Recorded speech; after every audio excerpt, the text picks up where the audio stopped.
mano majo turua Dokida bilambuja Diriyo manyata Yawu yurwako wakala Yengi wandi so abunja Kuna rumba for all you niggas Lakini rumba Japani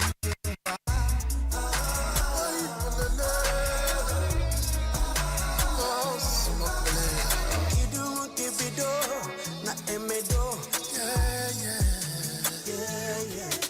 Maruti nyumbani napata kiumenuna sasa nifanyeje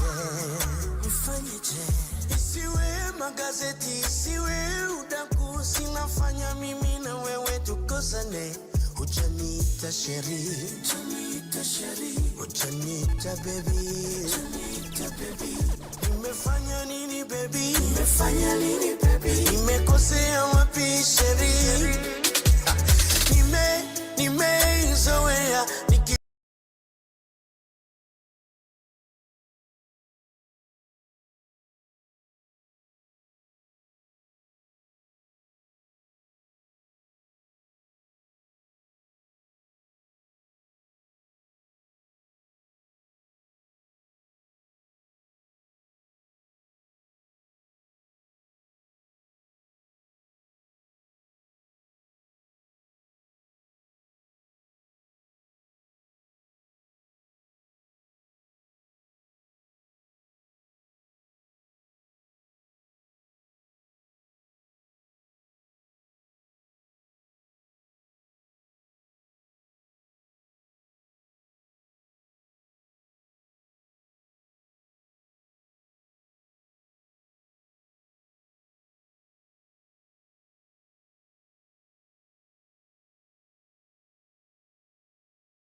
One, two, 1, 2.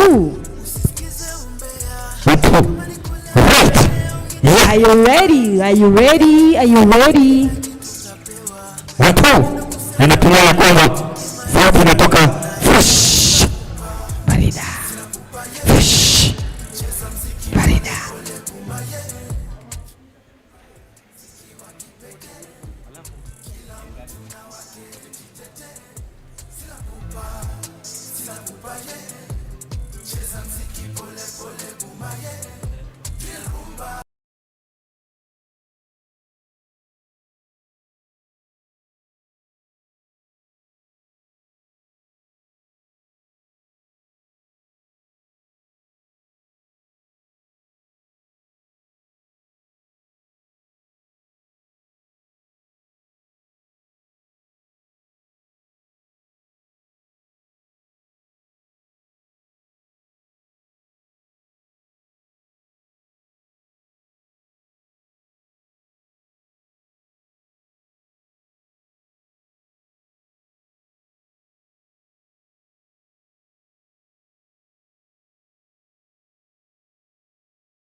dance to the song? Hey.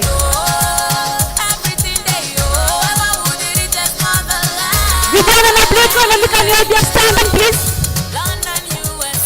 Hey. All right. Nobody like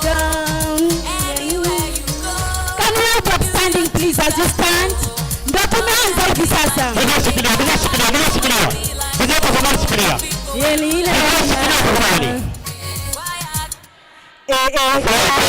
Naona watu washaanza. Tafadhali naomba sote tusimame tafadhali. Naomba sote tusimame tafadhali. Naomba sote tusimame tafadhali.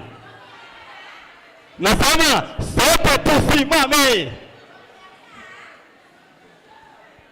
Waswahili husema one word is enough for a wise woman and a wise man. One word is enough. So wewe ndio unajijua. Mimi sikujui, wewe ndio unajijua. Naomba tusimame. Naomba tusimame.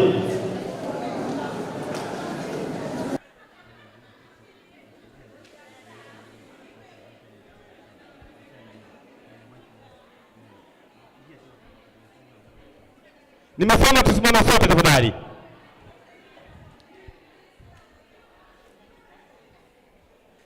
Nimesema tusimame sote tafadhali. Oh yeah. Tafadhali. Msimweza? Yes. Hebu hakikisha kwamba kila mtu amesimama. Hebu nihakikishie ukiwa hapa juu tafadhali. Nadhani hawajakunywa chai, sijui wengine. Hapa kuna chai. Bado? Hamjakunywa chai? Hamjakunywa chai? Mlilala baharini? Mlilala baharini? Si tuko kutoka kwa nyumba? Walikesha. All right, maridadi kabisa. Naomba sote tusimame angalau hiyo nyimbo tunataka kuimba huku tukicheza.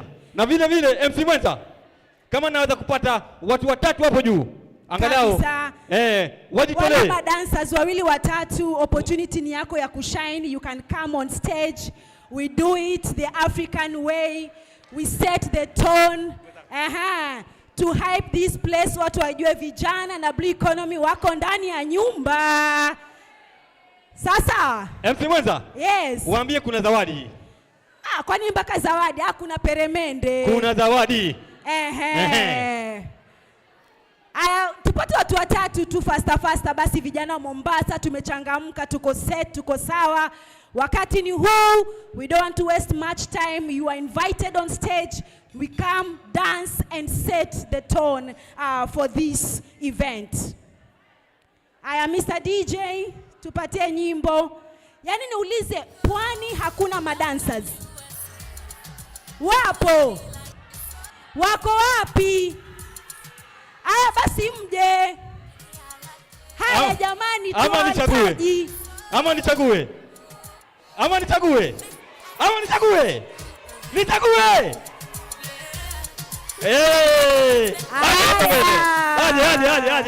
Aje. Twende nalo basi. Twende nalo. Njoo.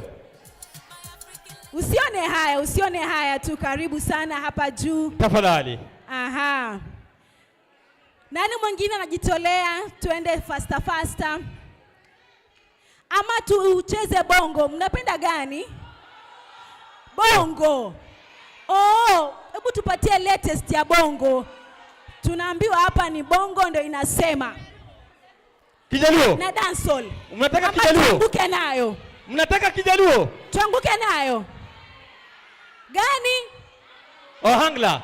Mr. DJ umesikia? Ana? Nyasembo. Haya DJ, haya twende kazi. DJ, unaambiwa weka Nyasembo.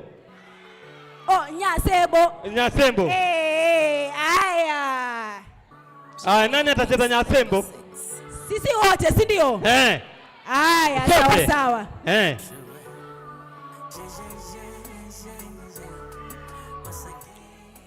Ndio hiyo tayari mnapenda?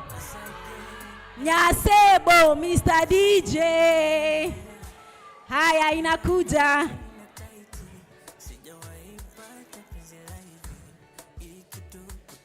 Sawa, tumpe tu DJ wetu muda kidogo. Anajiset na mitambo yake. Alafu nataka tupige kelele ya maana, tushangilie mahali hapa, si ndio? Aya, 1 2 3 go! Aha. Tupate sauti nzuri basi.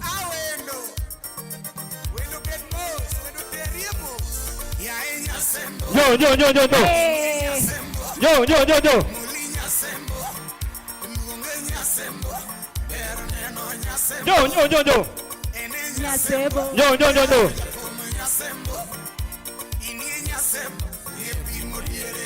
Haya kila mtu.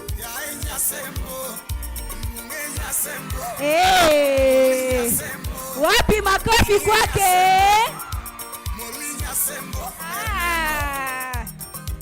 Wajua hii nyimbo ni ya mtu ambaye ameshiba, si ndio? Haya. Aha. Amazing. Haya, mpe makofi yake unaye pia. Waonyeshe mama, waonyeshe.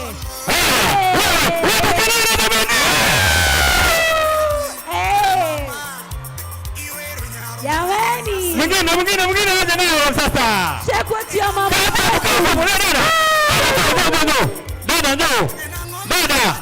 Dada wewe. Njoo.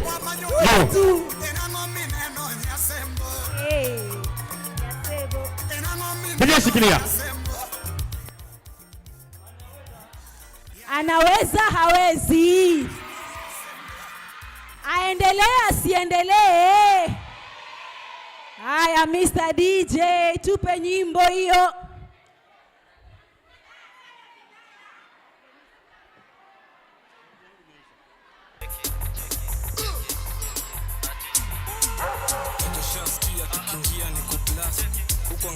Ambuka nayo. No.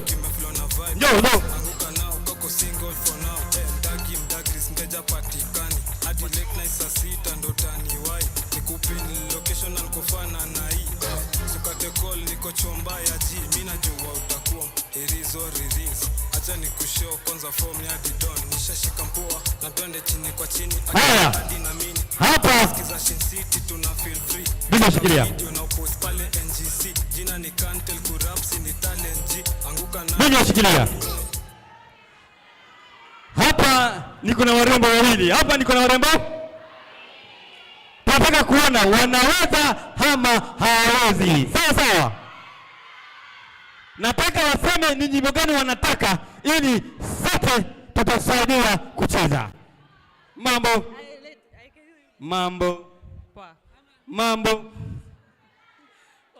Mwataka nyimbo gani?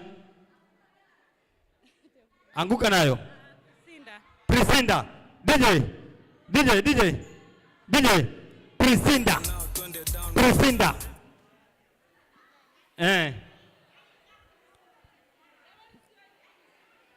Prisinda tafadhali. Prisinda.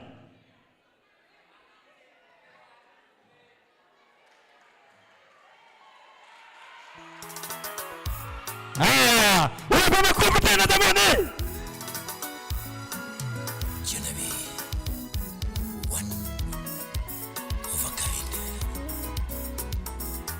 Twende sasa.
Odongo swag hiyo.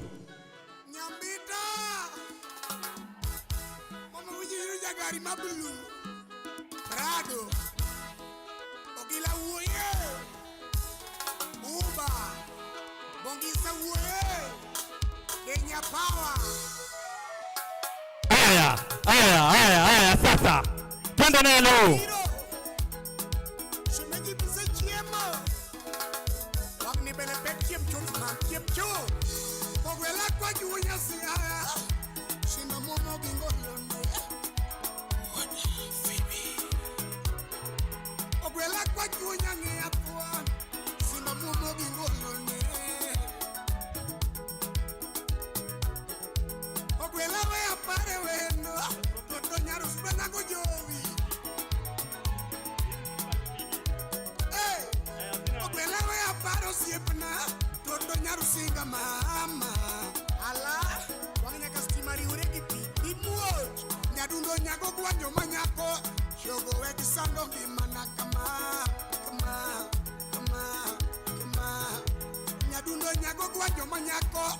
Linda we kisando gimana kama. Nyadundo era hiero kende. Toto nyarusinga mama. Ogila kili you. Shogo era timono. Toto nyarusinga mama. Sanga manungi. Mama ngega nyono. Lindo ngega nyono bol. Ngega nyono. Lindo ngega nyono bol. Mama ngega yengo. Lindo ngega yengo bol. Mama ngega rundo. Lindo ngega rundo bol. Yalinda kona kama. Kodongo huonya siya. Nambita yuaga kama. Utile huonya niya. Ileni tugo wanololo. 1, 2, 3, kamata! Simama wewe! Ndani hapa wewe! Wanaweza wazi! Wanaweza wazi! Jamani, naomba tuwapigie makofi tafadhali. Naomba tuwapigie makofi tena tafadhali. Asanteni sana. Asanteni sana wadada, na wamepewa zawadi. Wamepewa zawadi. Asante dada kwa zawadia wadada wenzio. Asante.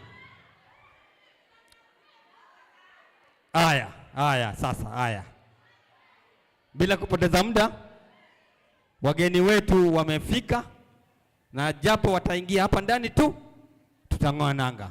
Wageni washafika, wameingia briefing room kidogo. Wakiingia tu tunaanza tafadhali, na bila hivyo tunataka angalau tufeel. Na ningependa ya kwamba ukiwa na simu yako, ukiingia YouTube unaweza kuangalia SOS Villages. Ukiingia hapo kuna link, you can share, you can comment hapo ndani, ili angalau sote tujuane ya kwamba tuko ndani ya TUM kwa sababu ya mada yetu vijana na blue economy. Hebu tuseme sote, vijana na blue economy. Sio sauti, sio ya kila mtu, tafadhali tuzungumze sote, vijana na blue economy. Sijasikia. Watu wamechoka, wametembea kutoka Jomvu.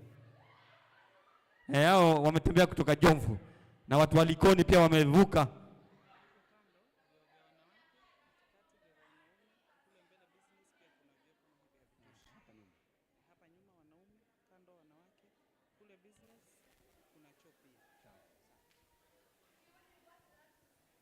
Haya, DJ angalau tupe maneno. Na vile ningependa kuambia ya kwamba katika hii building tuko hapa, nyuma yangu kuna zile nyumba zetu mwafaka, ambayo ukisikia haja unaweza kuenda kujisaidia. Kuna za wanawake, za wanaume, na vile kule mbele kwa business building kuna vio vingine. So usije ukabanwa, alafu wengine wanaogopa kuuliza, mwishowe anafanya shughuli hapo, alafu anaona haya. Tafadhali usione haya. Kuna vyumba vya kujisaidia, japo utakuwa na haja tafadhali, na ziko safi, na ukienda na wewe pia uache safi. Usije ukaenda unapata safi unabwaga mzigo alafu unasema siku na muoshaji. Tabia mbaya. DJ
just waiting for our guests to come in, then we can officially start off our event.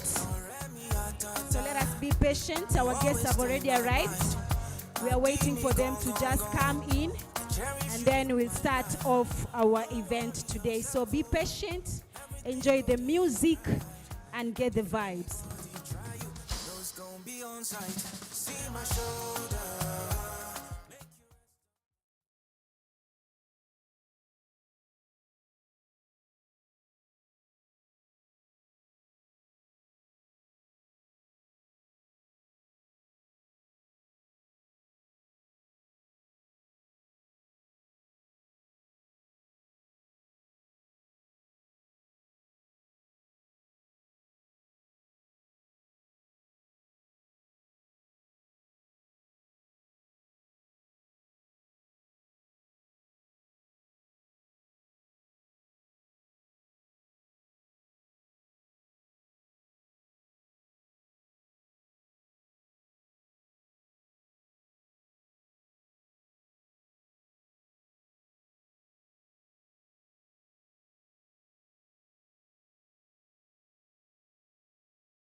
Mko fiti?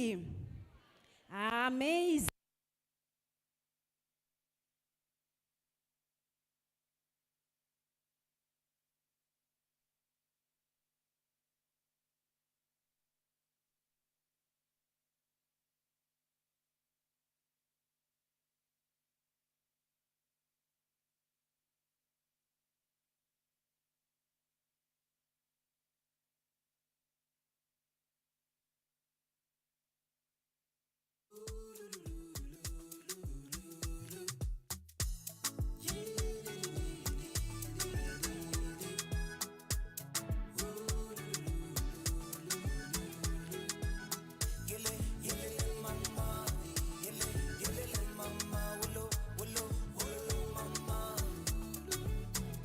Kosa si kosa, makosa ni kurudia.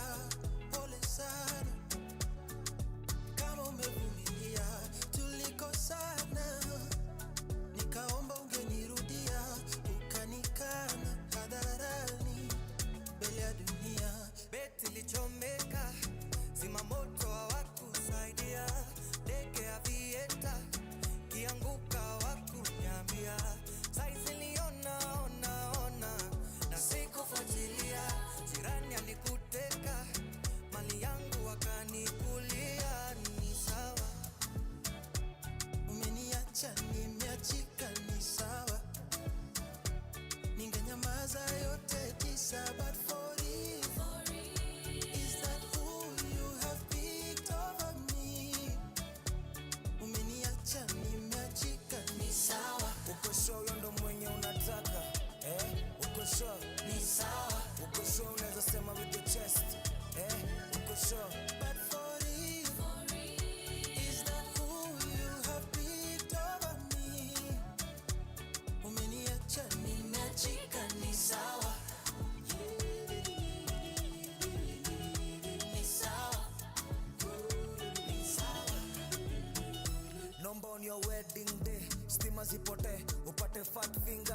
sitoshe.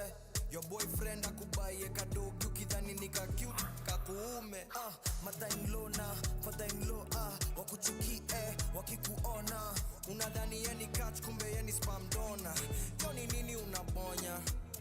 My lord, I wonder, but as long as you're happy when wependa kenye unapenda imeenda. Ni sawa, umeniacha nimeachika ni sawa. Ningenyamaza yote tisa, but for it, is that who you have picked over me? Umeniacha nimeachika ni sawa. Uko sure ndo mwenye unataka? Uko sure?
Sigushi kwani one touch hivi. Najimwaga ninavyotaka, joto sipendi. 1 2 1 2. Yeah. All right. maridadi kabisa.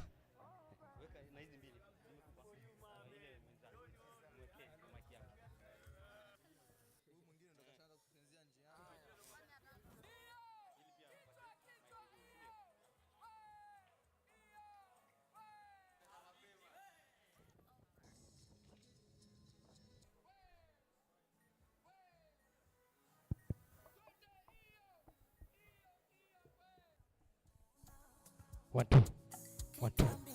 All right. Yes. 1 2 3. Najaribu kipaza sauti. 1 2. Kweli mpigie leo. Mfuko na isi uko pale. Au kama vipi? Tafuta kiwembe tutanua hii vest. 1 2 1 2. Najaribu kipaza sauti. 1 2 3. 1 2 3. Najaribu kipaza sauti. Haya. Naarifiwa ya kwamba wageni wetu wanaingia sasa hivi, na hivyo ndio itavyokuwa. DJ shikilia kidogo. Shikilia kidogo DJ. Wageni wetu watapofika, sote tutasimama kwa wimbo wa taifa na wimbo wa East Africa.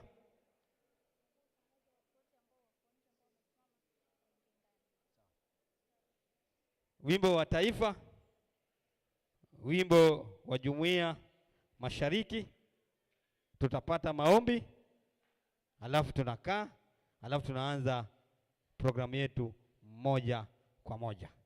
Na wale wote ambao wako nje wamesimama, tafadhali naomba tuingie ndani, ili wale wanaleta viti mletewe viti ili mketi tafadhali.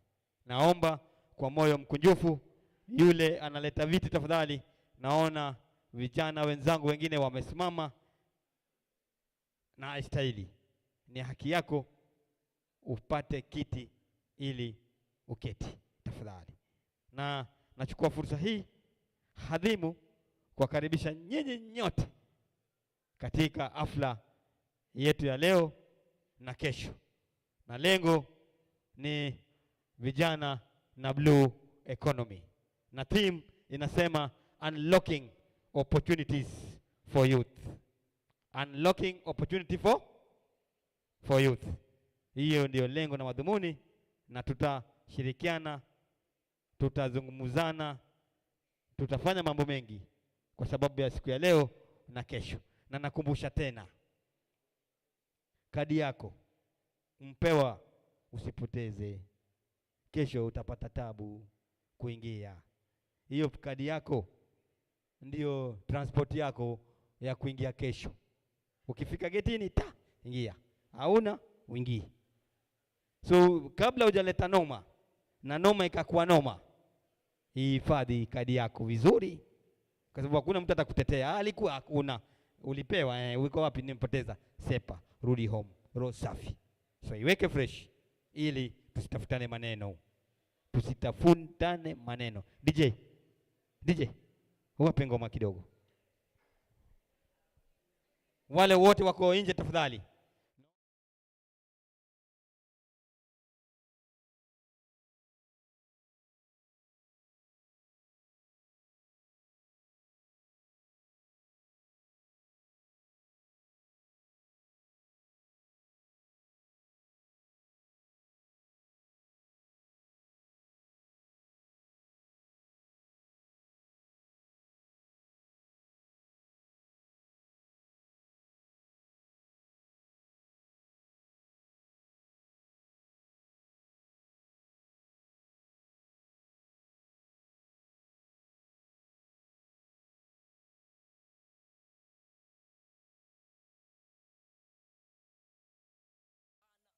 Najiuliza sijui nikuseme na kipi baba, najiuliza sijui nianze na lipi labda. Mama anasema mwanzo mimba ulikataa, kwa nini sasa ukutoa ukaruhusu mpaka kazaa? Alafu hivi hauzijui kinga au kujua peku peku kama italeta mimba? Uchu wako wa kijinga ndo sasa hivi unanitesa. Usingemrubuni mama, labda ngemoa Bakresa. unanipa kiwewe au maneso alichanganya babangu au kuwa ni wewe? Kama unataka kumpiga leo yote sawa, au kuchumie fimbo unichape kisawa sawa. Hata kama ni mzazi, saa zingine nawaza nikuchukie, sema tuwe ni mzazi, acha ukweli. Daddy, hola, naongea na wewe. Right, Mr. DJ, please. So good morning, ladies and gentlemen. Good morning. All right, so we really apologize that we are starting a little bit late, but we are waiting for the guests. They are already here, but they're having a short meeting somewhere. So immediately they come, then we are able to start off with the national anthem.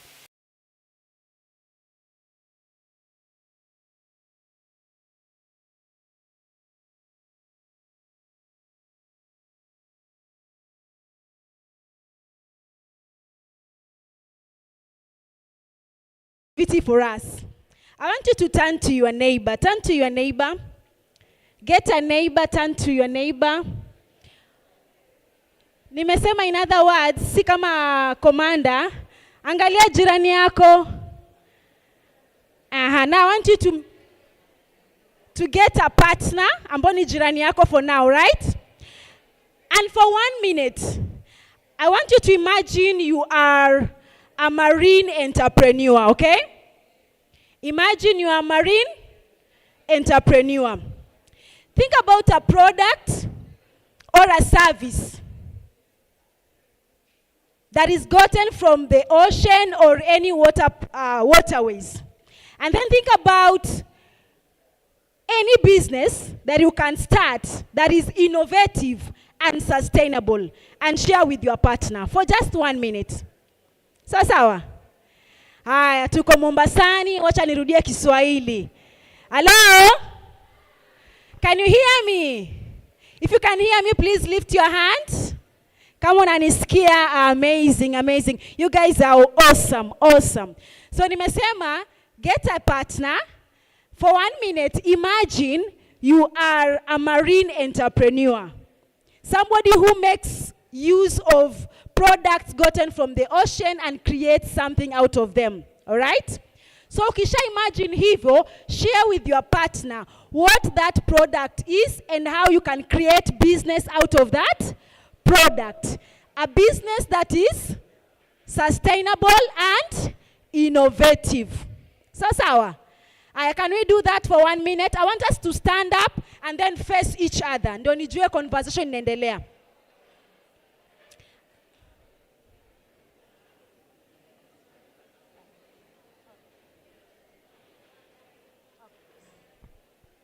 So our guests are almost here. No need for us to stand. Just sit wherever you are, but have that conversation with your friend.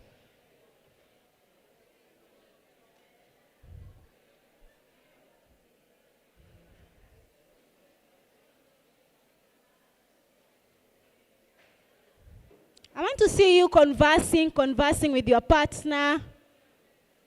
Akwambia kitu sustainable, kitu innovative, anaweza fanya from the ocean.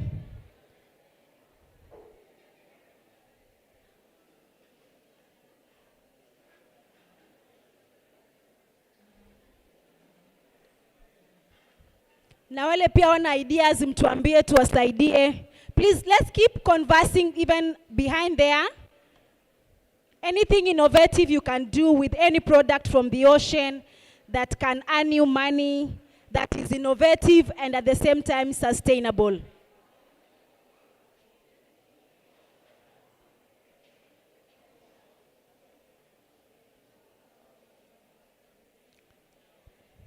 All right, so our guests are already here.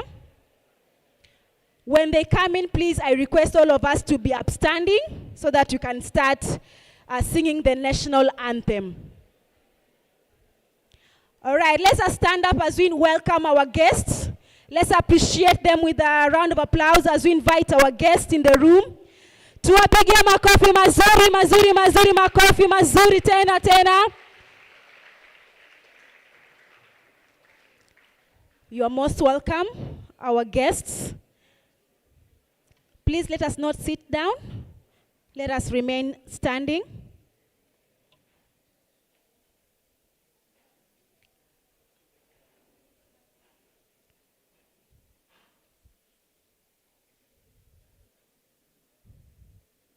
Awesome. So a very good morning to everyone. Welcome to this event, the Vijana and Blue Economy Forum. Unlocking Blue Economy Opportunities is our theme for the 2 days that we're here. And it's my humble opportunity to invite all of us to this occasion. And I hope it's going to be insightful and meaningful for all the entrepreneurs, all the stakeholders, and all the partners in the room. Without much ado, I'd want us to be on our feet so that we can start by singing the national anthem, our Kenyan national anthem in Kiswahili, and then we do the East African national anthem.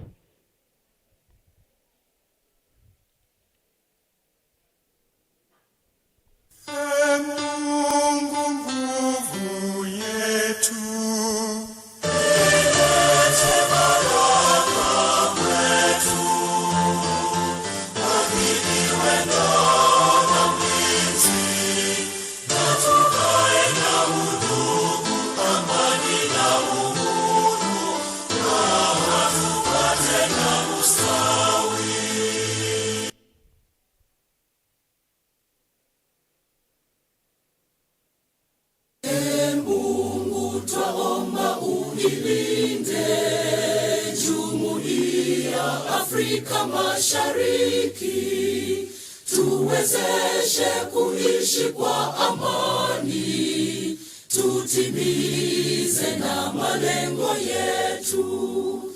Jumuiya yetu sote tuilinde, tuajibike, tuimarike. Umoja wetu ni nguzo yetu, idumu jumuiya yetu. Amazing. Let us be seated.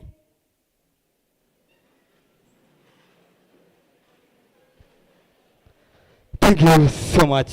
First and foremost, I want to take this golden opportunity to welcome each of us in this wonderful occasion, because we know very well that everyone in the world now is looking for blue economy. There are a lot of opportunities, but first, let's clap for ourselves for being here, please. Let's appreciate ourselves.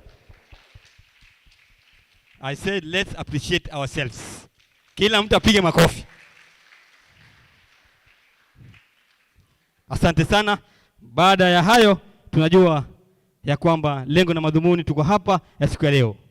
Lakini kabla hatujaanza rasmi, tuko na viongozi wetu mahiri kutoka katika idara tofauti tofauti, tutawaambia karibuni sana. Na vile vile tutawataja kwa majina baadaye, ili angalau kuna mtu amekuwa akikusikia tu, lakini leo atakuona live. Kwa sababu anakusikianga tu kwa radio, kwa TV, lakini leo ni live. Jamani, tuwapigie makofi wageni wetu tafadhali. Na kuna mama fulani siku moja anapeana mawaidha kwa watoto wake wa kike. Nataka usikize hii tafadhali. Huyu mama, watoto wake wa kike wamekuwa wamevunja ungo tayari. Na wamama wetu walikuwa wakizungumza kwa fumbo. Anawaambia, wanangu, mshakuwa, lakini msilale na wanaume. Msilale na nini? Nataka umseme, msilale na nini? Wanaume. Yule msichana alipotoka mtani kidogo, anapata kijana mtanashati, kijana ambaye yeye ni mjanja kuliko wajanja. Alipomwambia, mimi nakupenda, lakini mama alisema nisilale na wanaume, ule kijana alimwambia, hata usimind, tutasimama tu. Jipigeni makofi tafadhali. Mimi wenu naitwa Faisal Okech Abdalla, nitakuwa ni MC na mwenzangu MC mwenza. Jina lako tafadhali? Kwa majina najulikana kama Dailin. Nafanya kazi hapa Mombasa.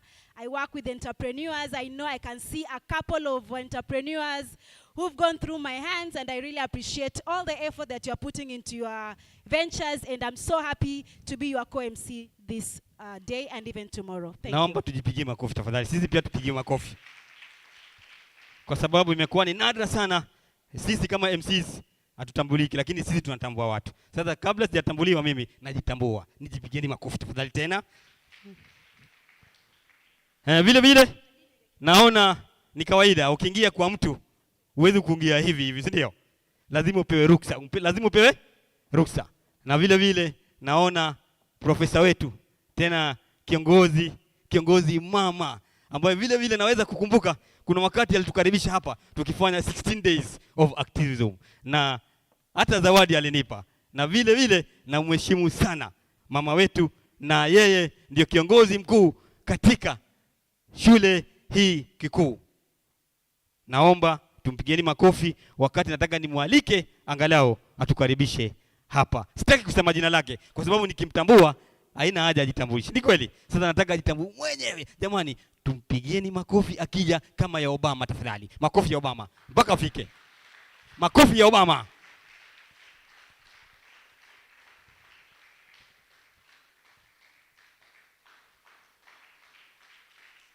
Makofi ya Obama tafadhali. Lazima mama ajihisi kwamba tuna mind kabisa. Karibu sana.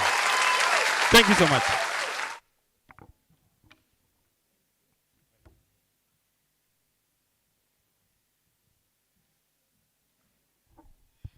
We never stop learning. Today I've just learned kuna makofi ya Obama. Ambao zamani sijasikia kuna makofi ya Obama, sasa nimeyapata. So that's another thing I have learned today. Asanteni. Our honorable guests who are here with us today, the esteemed panelists who will be involved in the dialogue, esteemed ladies and gentlemen who have left whatever they are doing to come here with youth, to come here with us, our youth who are the main guests with us today. Ladies and gentlemen, all protocols observed. Assalamu alaikum. Peace be upon you all.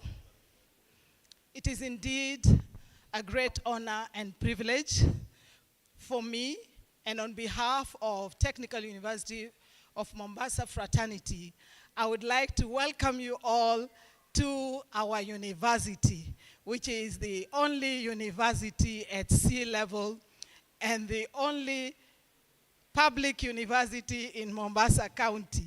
I was telling our guests that the others are just pirating around here. So, sasa sisi ndo wenyeji hapa.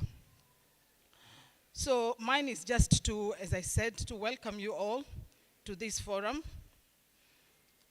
And as we come together and discuss the issues of the blue economy and our youth, we find ourselves on the intersection between opportunities and responsibilities in our blue economy.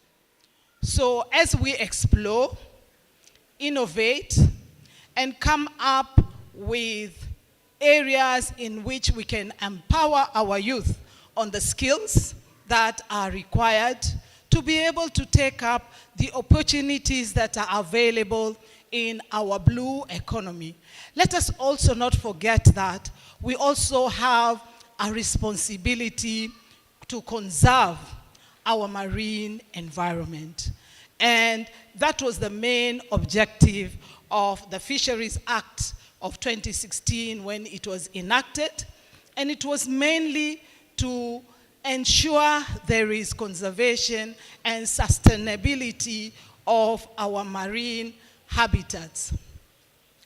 Apart from the opportunities that are there, I just want to ask the youth who are with us today that please, musife moyo, don't become despondent. The opportunities are here for all of you to take part in and to enjoy those opportunities. In the blue economy, for example, wherever you are, there will be something you can do. We have a lot in the marine environment. I just want to give you a good example or, for example, the ornamental fisheries. How many of you have taken advantage of the ornamental fisheries of our marine resources, whereby we can actually export those ornamental fishes? So there are many, many other things that we can do. So Technical University of Mombasa, in the area of education, is also giving you the opportunity to get those skills that are required. We have launched the Institute of Maritime and Seafaring Studies, which is headed by the director, Twalib, who's here with us. And he will be talking about it. Then, of course, we have the TUM TVET Institute, which is also headed by Derek. And we have Dr. Egesa here with the hub for those who want to do research. So all these are opportunities for youths. And it doesn't matter.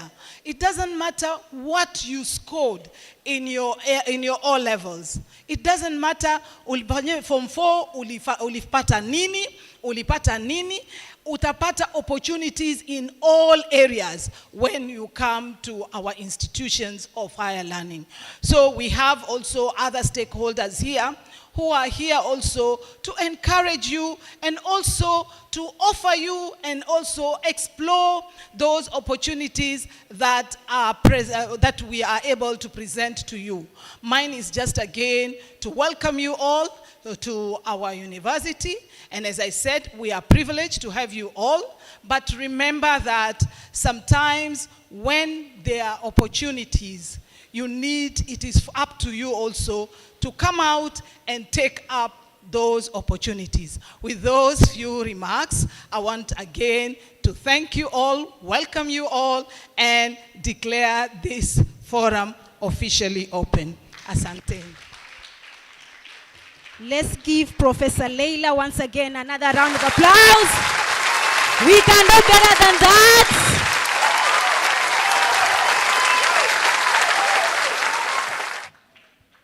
Ladies and gentlemen, all protocol observed. Thank you so much, Professor Leila, for the warm, welcoming remarks. I'm personally appreciative when I see a woman leader heading such a big institution.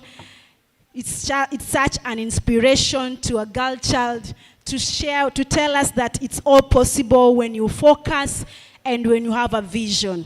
All right. She has spoken some few sentences that I've captured. One is for all the young people not to give up in life, right?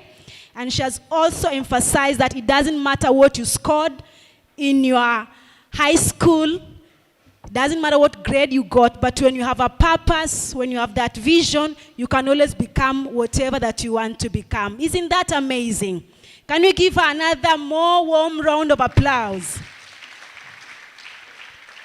And one last thing that I also captured is that she mentioned that there are so many opportunities in the blue economy that we can tap into. And that's why we were doing that activity earlier on, for you to discuss what is it that you can capture from our marine and that you can use it to benefit you and benefit the community, that is going to be sustainable and that is going to be very innovative so that you can get more income.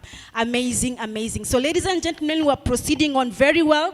And right about now, I want to invite another guest who is going to also give us some of his opening remarks, and that is none other than Walter Odhiambo, who is the National Director, SOS Children's Villages in Kenya. Ladies and gentlemen, let's put our hands together, make some noise as he comes on stage. We can do much better than that. Another round of applause. Amazing. Welcome so much.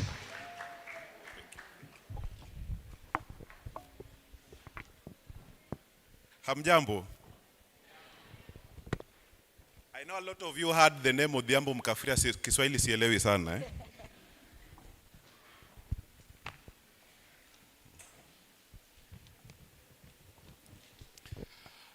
So I'd prepared the speech based on the list of guests that had been given, and I do notice that not all of them have arrived. I'll request that you allow me to continue with that so that I recognize the protocol as I give my opening remarks. Professor Leila, thank you very much for welcoming us. Thank you very much for accepting to give us this space for this forum. And I don't think we could have put in the opening remarks better in terms of what you are trying to achieve in the next 2 days with this forum. The Governor, Mombasa County, Your Excellency Abdul Samad Sharif Nasir, the Principal Secretary, State Department for Youth Affairs and Creative Economy, the County Commissioner, Mombasa County, Professor Leila of the university hosting us today, distinguished guests, our young people, hamjambo.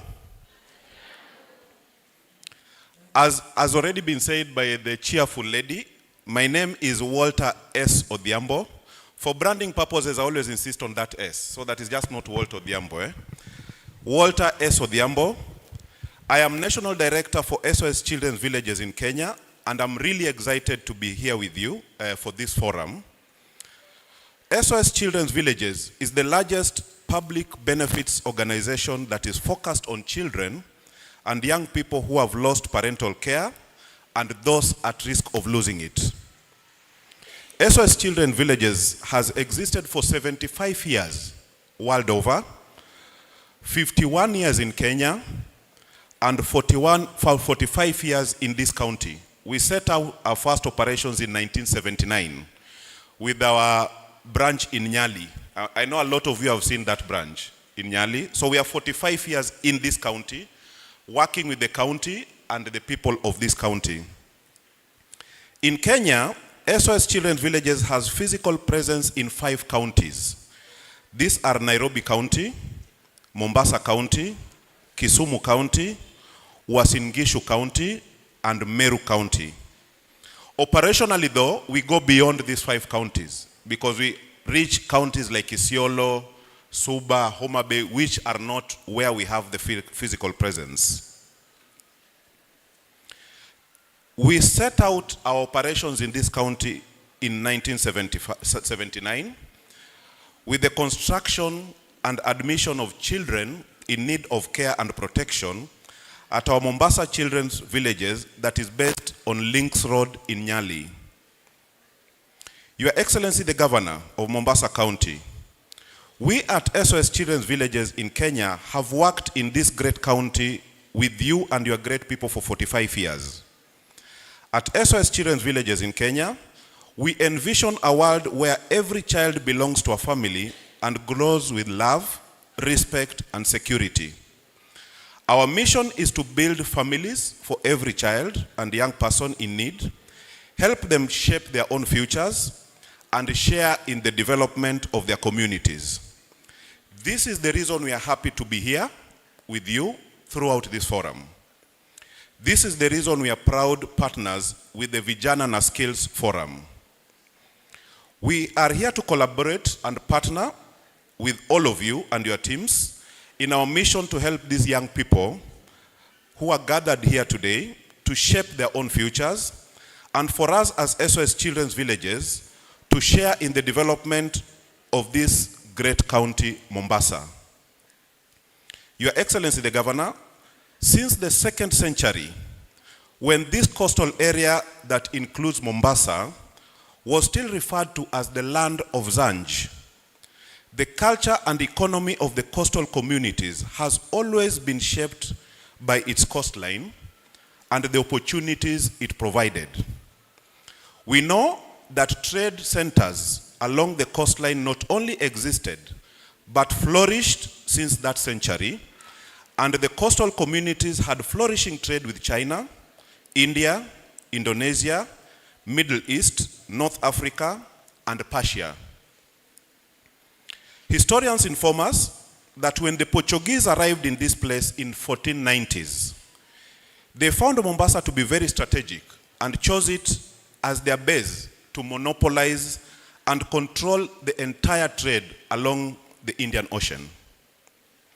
Your Excellency, the Kenyan Tourism Board also informs us that 65% of all tourists coming to Kenya visit the Kenyan coast. and that all employment in travel and tourism in Kenya accounts for about 8.7% of all employment in this country.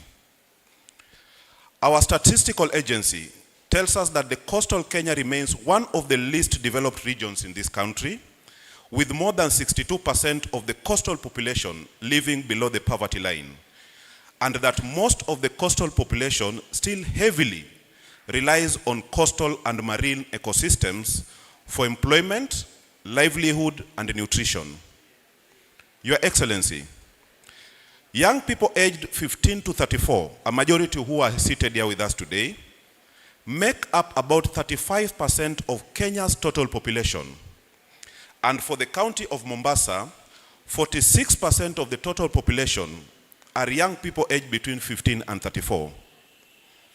The Federation of Kenya Employers, FKE, tells us that unemployment rate among young people stands at 67%, and if not well addressed, could be a great liability to this country and its future. KIPRA, in its report, notes that despite youth unemployment being seen by stakeholders as highly neglected, yet a significant issue for our government, youth unemployment remains a major policy concern for the government of the Republic of Kenya. SOS Children's Villages, with its experience in this country, observes that youth unemployment continues to lead to the feeling of unfulfilled societal expectations that exerts negative pressure and continues to cause frustration and misery among young people who society expects to secure employment, financial independence, and to be independent, thereby caring for themselves and their families. Your Excellency, the youth dependency ratio in Kenya stands at 65.3. We at SOS Children's Villages are aware that issues relating to unemployment among our young people are weighty and require collaboration of like-minded partners in the public and private sectors. At SOS Children's Villages Kenya, therefore, we believe strongly that the blue economy has great potential to contribute to higher and faster sustainable growth and development in this coastal region, and for dealing with issues relating to youth unemployment as well as general public reduction in the coastal region. Poverty being a significant cause for family separation and children suffering loss of parental care in Kenya. This is a great motivator for our partnership with the Blue Economy Forum and the great work that we have continued to do with Mombasa County, supporting young people under the banner of Leave No Youth Behind. I thank Your Excellency, the university, and everyone individually and collectively who accepted, honored this invitation to work together for this strategic and futuristic forum. It is my sincere hope that the Vijana and Skills Forum will help raise awareness of opportunities available in the blue economy for our young people and their communities. I also hope that the experts who are here with us will be speaking to us and guiding us and our reflections on necessary key policy actions that are needed to leverage on the blue economy for sustainable economic development and inclusive growth, especially for our young people, and relevant to circumstances, constraints, and challenges faced by communities around the coastline. I wish everyone a great learning, engagement, networking in the coming 2 days. Thank you, and God bless all of you.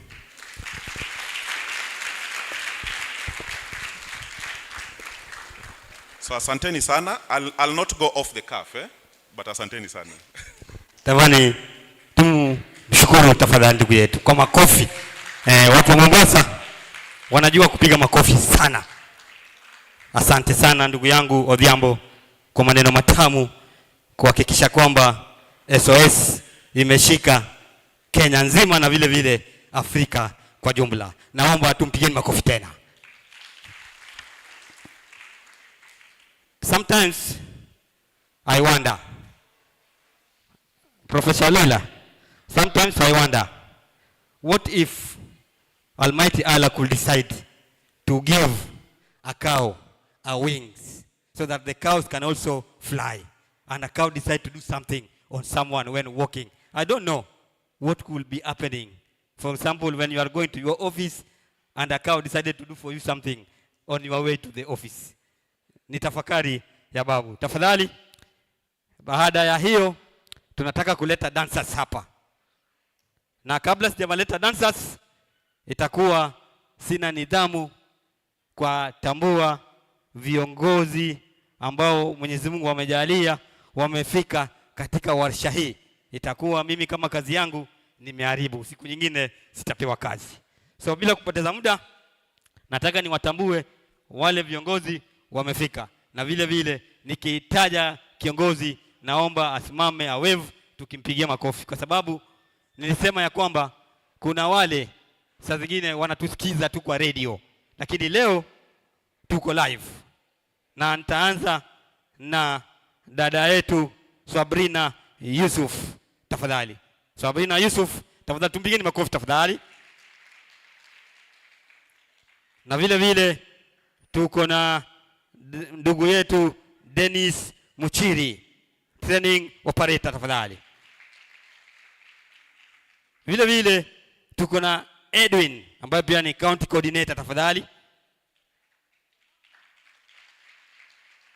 Tuko na Bernard Kisibu, assistant director youth development tafadhali. Tuko na Dr. Odhiambo Michael kutoka TUM tafadhali.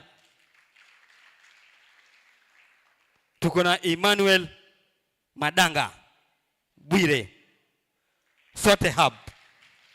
Hao watu wa hub, watu wa tech wanahakikisha. Hata sasa hii vile vile ningependa kwa kumbusha, tuko live. Tuko live kwa sababu ya tech. Tafadhali ingia hapo live, share, comment. Sema maneno matamu tafadhali, kwa sababu vijana tuko online. Si ni kweli? Vijana tuko online ama tuko online? Ampo? Mwapenda za bure? Haya, tumtapewa wifi. Profesa amesikia. Wifi. Vile vile bado tunaendelea. Tuko na dada yetu Ana Kamau. Tafadhali. Tuko na Nancy Kariwa. Tafadhali. Regional Sales Manager. Tuko na Sharon Mbusiro, Interior tafadhali. ACC huyo. Vile vile tuko na kijana mchapakazi, Chief Officer. Mimi na mind sana kijana huyu kwa sababu kazi zake katika idara za vijana, jinsia na hizo mengine tutajua mengine baadaye. Sio mwingine ni Hamisi Kurichwa tafadhali. Vile vile tuko na ndugu yetu tena mwenyekiti, anahakikisha kwamba mambo na tourism imewezesha katika kaunti yetu ya Mombasa, kwa sababu sisi watu wa Mombasa tunajuana kwa ukarimu wetu, vyakula wetu, kwa sababu tunajua kupika chakula tofauti. Si ni kweli? Mwenyekiti pia yuko ndani, naomba asimame atuwevie tafadhali. Namuona pale tafadhali. Vile vile nitakuwa na watambua viongozi wetu moja baada ya nyingine, kwa sababu siwezi kuwatambua kwa pamoja kwa sababu ya muda tafadhali. Tutawatambua ili wajue wako hapa, na yule ambaye hamjui ili leo amjue. Kwa sasa nataka nimlete mtu hapa ana poem tamu sana. Baada ya poem tutapata dance, kwa sababu tuko na dancers. Yote haya tunafanya kwa sababu vijana na blue economy. Sote tuseme vijana na blue economy. Sijasikia jamani. Vijana na blue economy. Tafadhali kijana wangu kutoka Likoni ana ushairi. Tafadhali tumpieni makofi akifika tafadhali. Tumpieni makofi akifika tafadhali. Wale wanapeana maji tafadhali, naomba mpeni maji pole pole, kwa sababu ukini interact kidogo nitafika kule US na mimi bado niko Bombay tafadhali. Niko Bombay kwa sasa. Asante MC wetu kwa kunipea nafasi. Naanza nazo salamu jamani, habari zenu. Kwa ndugu wa Islamu salama alaikum yenu. Na wale wa Bwana Yesu asifiwe Yesu wenu. Vijana mejitokeza ni furaha kwa ukweli. Wapinduru ya vijana viongozi wafurahie. Kama kweli imefana smile tuachilie. Vijana tumeungana sote mbele tusonge. Tujivunie vijana na uchumi samawati. Uchumi wa samawati Kiingereza wanaita blue economy ni mtindo madhubuti wa kuukuza uchumi kwa rasilimali hizi hususa za baharini. Hii ni ya kwetu tunu haswa vijana wa pwani. Usiseme utalii pia umeimarishwa, wa nje ya nchi hii vyema wanakaribishwa. Kwengine hawawazi kwa tunavyoburudisha. Hii ni ya kwetu tunu sote vijana wa pwani. Vijana tujitokeze tujipatie ujuzi. Pwani tuiendeleze kwa rasilimali hizi. Na kamwe tusipuuze tulifanyie ni kazi. Hii ni ya kwetu tunu sote vijana wa pwani. Na shirika SOS hongerani wapatie kwa kutupea nafasi twaregesha shukurani. Hongera kwa Atanasi, Walter na Diana kwa kutujali vijana, saluti na wapatia. Nayo wizara husika mnalo kubwa jukumu la mkono kutushika tusukume gurudumu. Sote tutafaidika, hili ndo letu jukumu. Hii ni ya kwetu tunu sote tunajivunia. Tamatini imefikia na waaga kwa herini. Shabash.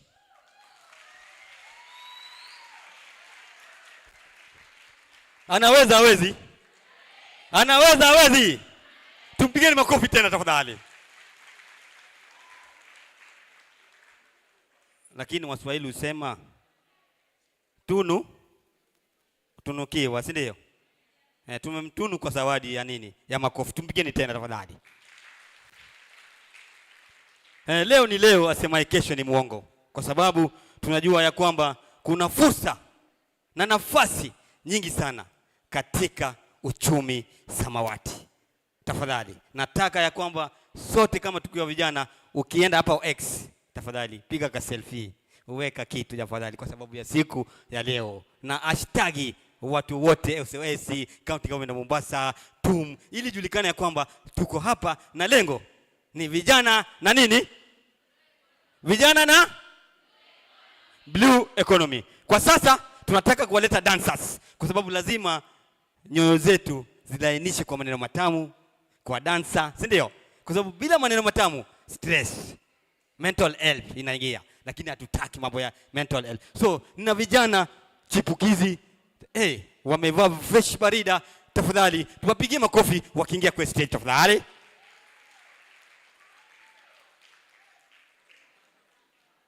Tumpigie makofi tafadhali wakiingia kwa stage tafadhali.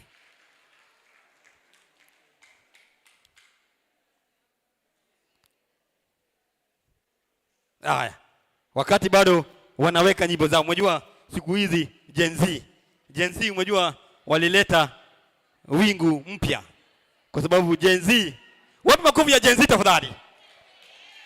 Wapi makofi ya Gen Z tafadhali? Yes. Haya. Sijui kama hivyo viti visongezwe ama mko sawa. Zisongezwe. Tafadhali naomba msaada tafadhali, hivi viti vyetu zisongezwe kidogo kabla dadangu Aisha aingie na kazi yake tafadhali. Tutakupangia tena. Aisha, usijali. Nitakupangia. Jamani, usijali. Kazi za Gen Z. Tafadhali. Gen Z hoye. Gen Z hoye. Unaambiwa don't try this at home. Ona na uache hapa hapa.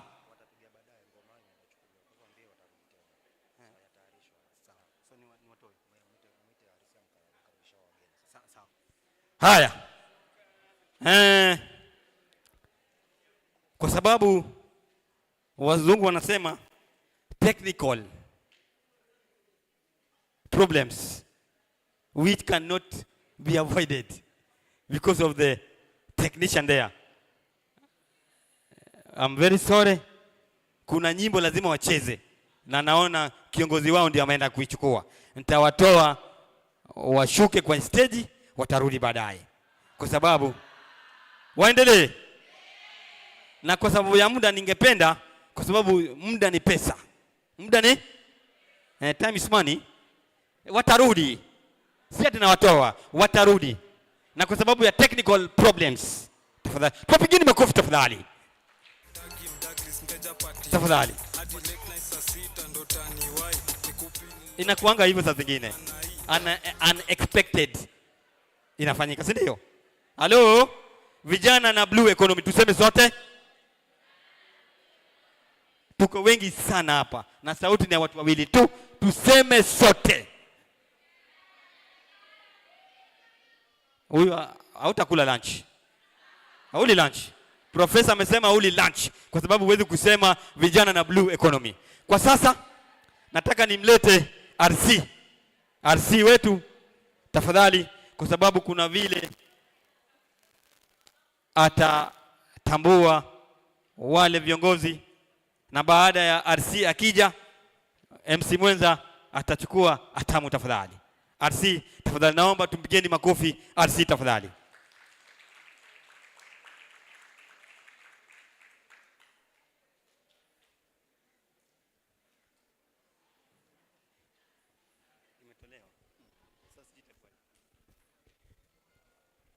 Good morning. Our protocol observed. My name is Charles Ayako, the Regional Coordinator for Youth Affairs, Minister of Youth Affairs, Creative Economy, and Sports. I am delighted to be here today for this forum.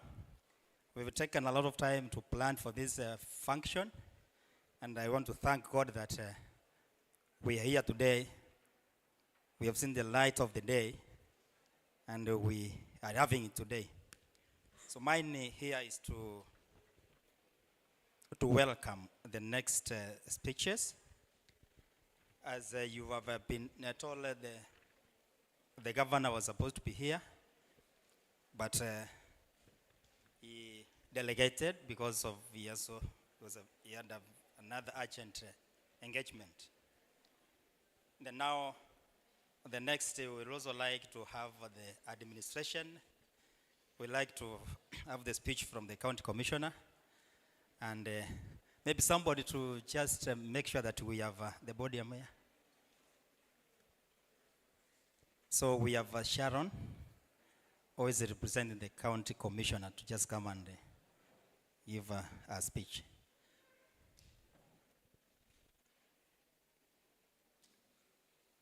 MC, nataka warudishe hii.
All protocols observed.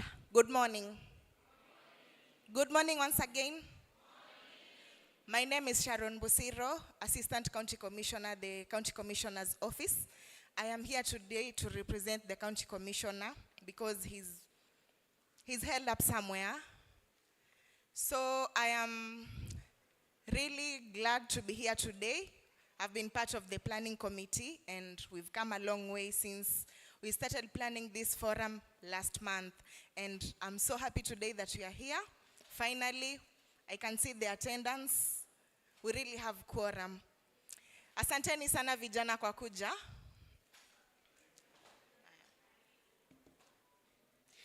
It's a privilege to join you today as we explore the exciting opportunities within the blue economy for our coastal region.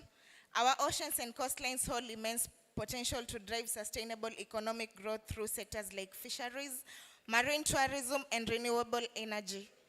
The blue economy offers us a chance to innovate, create jobs, and boost our local communities while safeguarding our environment. But with this opportunity comes with the responsibility to ensure that development is balanced with conservation. Together, we can harness this potential to not only strengthen our economy, but also protect the rich marine ecosystems that sustain us. I look forward to the valuable discussions ahead and the steps we'll take to unlock potential of the blue economy for our future. Thank you.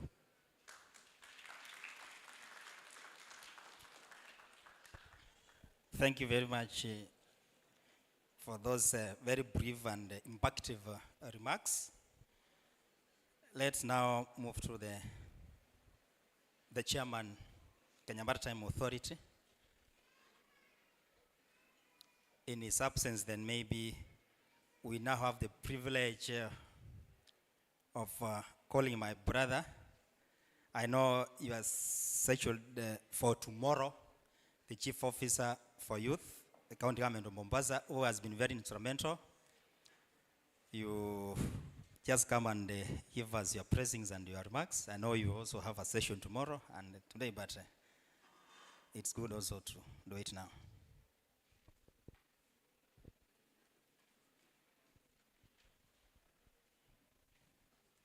Thank you, my brother Charles.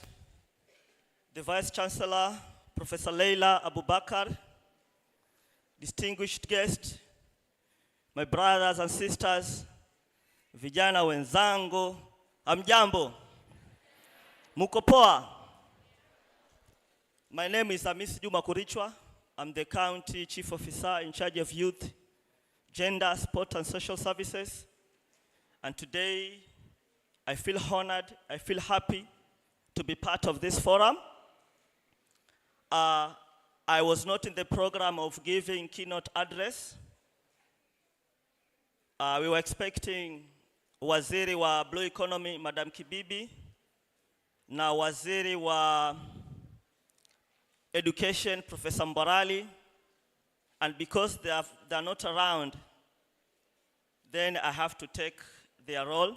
You have been told I'll have another session. I'm one of the panelists, which we're going to have a positive engagement tomorrow to discuss the various programs the Department of Youth, Gender, Sport and Social Services have in place.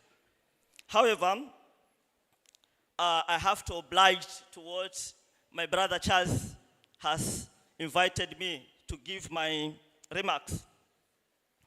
What I want to say is that there's a very huge potential in the area of blue economy. But we have not been able to harness that potential. Statistics shows that what we have been getting from the blue economy is less than 20%. So my approach as a county chief officer, and I happen to work as a chief officer in the Department of Agriculture for almost 2 years. And therefore, I had an approach which I discussed with His Excellency the Governor Abdul Samad Sharif Nasere on the formation of cooperative movement. I'm a person who believes in the concept of cooperative movement. I believe when the youth will be formed in the cooperative movement, of which one of the biggest segment of those people who are involving in blue economic issues are the BMUs. I took part to convert all the 15 BMUs in Mombasa into cooperatives. And I copied this idea from the country known as Japan. Japan is one of the most developed countries in the world. And much of this development in Japan is derived from the cooperative movement concept. We are told the country of Japan, 65 million of the people in Japan are in cooperatives. Because when you are in cooperatives, it will be very, very easier for you to pull resources together. Yeah? Here in Kenya, we have so many cooperatives which are doing very well in Central, in Western. But when you come to the coastal region, we found that these cooperatives are not doing very well. And after forming these cooperatives, the 15 of them, my idea, first of all, was to pool resources. I'm one of the members of Shikadabu BMU. We are about 3,000 people. You can just imagine if every day we can contribute 50 shillings as members. Per month, we are going to have, that is 50, we are going to have roughly 1.5 million shillings. In a year, we are going to have almost 20-something million. The BMU could be able to sustain itself because much of the biggest problem that the BMU are having in Likoni is to access the deep sea zone. We realize that the onshore fishing, there has been a lot of degradation of the area, the expansion of the port, the Dongokundu special economic zone. And therefore, there was a need for the fishermen to go into the deep water. But how can we purchase these vessels, the deep sea vessels? The vessels which we have are those vessels we can just loitering along the shore. But when we form cooperative, because the concept of cooperative, we make deposit and then we extend our credit facility to our member at a very subsidized cost. This will be able for us to purchase vehicle. It will also help us to purchase cold storage facilities. Because already the county government of Mombasa has already developed, is in the process of developing a fish market. There's another fish market which is being developed in Likoni by the State Department of Maritime. So, but for us, as the people, we need also to show our commitment. We cannot every day, depending on county government and national government to bring resources, and yet we can also work to do that. So my take is on the formation of cooperative. Once we employ this concept, the concept of cooperative, I'm sure this is the ideal way in which we are going to harness the resources which are there, because fisheries is one of the biggest components of blue economy. The other thing that I wish to sensitize my brothers and sisters is on the TVET causes. TVET causes are the most important causes in the world. And Kenya is being classified as a developing country. Yeah? A developing country is a country which is developing in terms of infrastructure. Today, we are being told in Dongokundu, there is a special economic zone and compensation has been done, and very soon industrialization will pick up. Statistics shows that more than 100,000 youth will be needed in that zone. The question is, who are these people? Who are these youth who are going to be employed in the industrial area? We are being told by His Excellency the President of the Republic of Kenya that the government has a plan under the better policy. They are going to construct more than 500,000 affordable housing units. The question is, who are they going to construct these houses? And there's no answer. The answer is the youth. Then, who are those youth? Do you have essential skills? Therefore, my urge to my brothers and sisters, tusomeni masomo ya ufundi. Tusomeni masomo ya ufundi so that we can be productive. We can produce something. And that is why China has beaten many economies, because China produces almost everything. Yeah? Hizi sound system hapa tukifanya utafiti, made in China, made in China, made in China. Zinatengenezwa na vijana ambao ni wadogo lakini wako na skills. Tusomeni plumbing, tusomeni masonry, tusomeni electrical, tusomeni engineering. Technical University of Mombasa, nakumbuka, for the last 10 years, for the last 50 years has been a technical college. Na mambo ya blue economy yameanzwa hapa chuo, I think 10 years ago, kwa sababu kuna opportunities nyingi pia za seafarers. Kuna opportunities nyingi in the cruise ship, hospitality industry. Vijana sahi kweli wanafanya ACCCW. Tumesaidia vijana wengi wamefanya hii course, but this is just a basic course kukuruhusu kupanda kwenye meli. Lakini ukipanda kwenye meli utafanya kazi gani? Therefore, chuo hichi tunacho cha ufundi, mnasomea engineering, hapa pia tunapata hospitable courses ambazo unaandikwa kama waiter, unaandikwa kama cook, unaandikwa kama housekeeper. Hizi ndio courses ambazo zitawapatia opportunity in the blue economy. The county government of Mombasa also, we have a very robust program, tunaita airlift program. As a chief officer last year, I made a budget of 100 million shillings to transfer skilled youth to overseas countries. Yeah? Unfortunately, when I bidded, kwa sababu sheria inasema lazima nitume maombi in the open tender, I did that. Unfortunately, only one responded, and therefore it was unqualified. This year, we are restarting the process, and we are targeting the skilled one. Hatutaki kupeleka mawaiter kule ngambo. Mawaiter anafanya kazi alafu they are coming back in coffin. Tunataka tupeleke vijana ambaye wako na skill. And having a skill does not necessarily mean umefanya form 4. And having the skill does not necessarily mean umeenda university ukapata madegree ama nini. Skill ziko kwa vocational institution. After 6 months you can earn a skill. Wewe ni plumber, unaweza kufix mambo ya plumbing. Unaweza kuwa na skill within 6 months ukafix hizi air condition. Kwa hiyo jamani, there's a very huge potential in the blue economy. Lakini vijana, we are supposed to be skilled. We are supposed to have the relevant requisition for us to be there. But opportunities are there.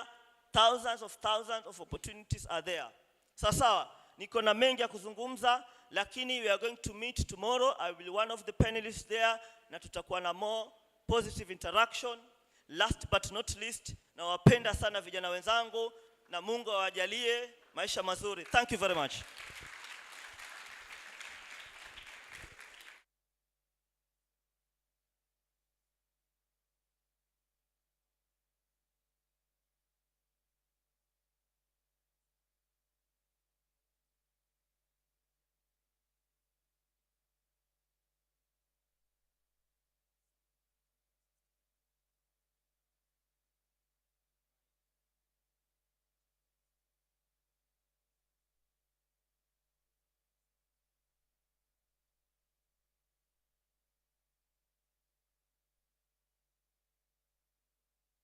Leaders, never.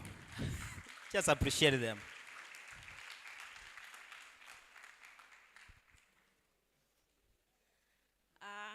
protocols observed. Good morning. Hamjambo. Kwa majina naitwa CPA Gloria Mwasi, County Chief Officer Education and Vocational Training. Niko hapa kumwakilisha waziri wetu Dr. Mbwarali Kame ambaye alipatikana na shughuli zingine hangeweza kufika hapa. Ninataka nichukue fursa hii kushukuru kwa hapa na nyinyi vijana. Ninafurahia nikiona vijana mmejitolea na kuja hapa kwa hii warsha. It is very important for you. And when I see young people coming for such forums, it gives me hope that vijana wetu hawatapotea. Sivyo? Mimi wacha niongelee what are we doing as a Department of Education and Vocational Training. Mwenzangu ameongea kuhusu skills zile ambazo zinahitajika. Kazi ziko nyingi, opportunities are there in the blue economy. But now, hawa vijana ambao wako na hizi skills wako wapi? As a department, we are doing a lot in ensuring that we give skills to our youth. Very soon we are going to have what we call skills mitaani. Skills mitaani, we are going to enroll youth, and when that opportunity comes, for those who don't have skills, I urge you to make sure you register so that you don't miss out in this opportunity. Because we are going to sponsor for you 60%, and then the 40% you are going to pay for yourself. Na katika hizi skills ambazo tutakuwa tunasomesha wanafunzi, there are so many vocational training and TVET institutions that we are going to partner with. Apart from that, we have our own VTCs. We have Kisauni VTC, we have Maunguja VTC, and we have Mtongwe. Mtongwe is an institution that we want to convert into specialize in issues of blue economy. And there are many things that you can learn kwa hiyo area ya blue economy. Kuna mambo na marine, there are issues of hospitality, many issues. Blue economy is not just about fishing and all that. Another thing that we are doing which is unique, we are going to start boat building. We are going to introduce boat building at Mtongwe VTC. We already have a partner that we are working with, and we are looking at organizations and industries that we can partner with, so that once we train you, sisi hatutaki tuwasomeshe, tuwalipie na tuwaache tu. Kwa sababu we want to see, at the end of it all, where are you? Are you gaining something? Because we want to see the impact of the course that we are going to train you. So at the end of it all, we are going to ensure that we link you with the industries. Kwa sababu kampuni ziko nyingi. Kama vile mwenzangu amesema, pale Dongokundu, there's going to be the EPZ. We will need the 100,000 youth, skilled youth that are required. The housing program, youths are required. There are so many other industries, and we have already started conversation with these industries, first to identify what are the skills, what are the kind of workers that they require, so that as we train you ready to be ready for the market. So we want to assure you, tukiwasomesha tutawaacha hivyo, tutahakikisha kuwa tumewalink na hizo industries for the jobs that are already available. And those that will not be able to link you, hatutawaacha pia. We have initiatives that we are going to do to ensure that we give you what we call the startup kits. Kama umefanya kozi yako kama ni ya salon, we'll ensure we give you a package so that you can also employ yourself and also employ others. Sini sawa? Iyo mambo mnaonaje? And all this is because of His Excellency the Governor. As some of you may be aware, when he was the Member of Parliament, he did this skills mitaani for the 10 years that he was Member of Parliament. And he really transformed the youth in Mvita constituency. And most of us are witnesses to what he has done. So I really want to appreciate the organizers, the planners for this event. Our director, Madam Nancy Gadigia, was a representative in the planning of all this, and we want to assure you we will continue partnering with you. We are already partnering with KPA in ensuring that our youth on matters blue economy are going to get the necessary skills and linked to the necessary job opportunities available. Thank you very much, and God bless you. Thank you very much, Madam, with your assurance that the skills needed, the county government is prepared to make sure that they channel out the skills. And Vijana, I want to believe that mnaendelea kuchukua hiyo. Now, let me welcome a very passionate advocate of the young people, who is also an advocate of the High Court. It is a pleasure. I just wrote to her an email, and she wrote back and said that if it is a function that dealing with the young people, then I'll come. And she has a flight of 2. I told her, just come, talk, tell her something, then you go. Next time, we'll also organize for similar events, and then maybe you'll also have the whole day with us. That is none other than Wakili Ann.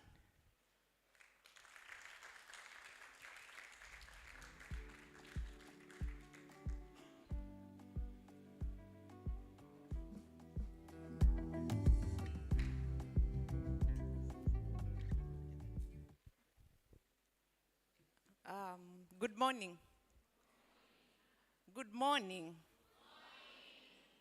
All protocols observed. I hear everybody saying that. Ladies and gentlemen, my beautiful young audience, nimeshukuru sana kuwa hapa. I'm happy to be with you, the youth, and I'm happy that you're paying attention. My name is Anna Kamau. I am an advocate of the High Court of Kenya. I am also a passionate and lover of the environment. So anything blue economy, anything green economy, utaniona pale. Na leo nimekuja hapa kuzungumza ili encourage to take up opportunities in the blue economy.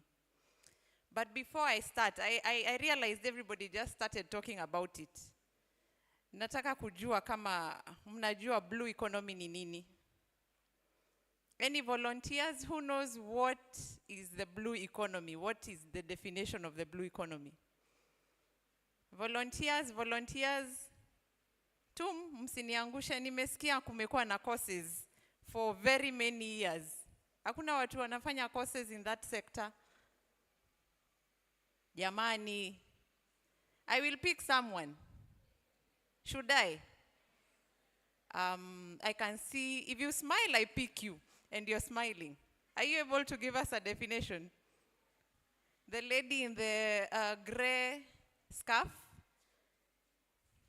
You can try, just try.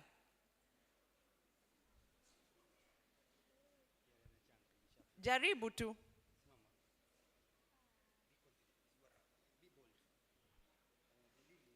Jaribu. Uchumi samawati. Blue economy inamaanisha nini? Haya. Panelists, sitawaacha, ni nyinyi mtawaelimisha. Who is in the panel today? Kwa sababu hatutaongelelea mambo ya blue economy na watoto hawajui. Oh, okay.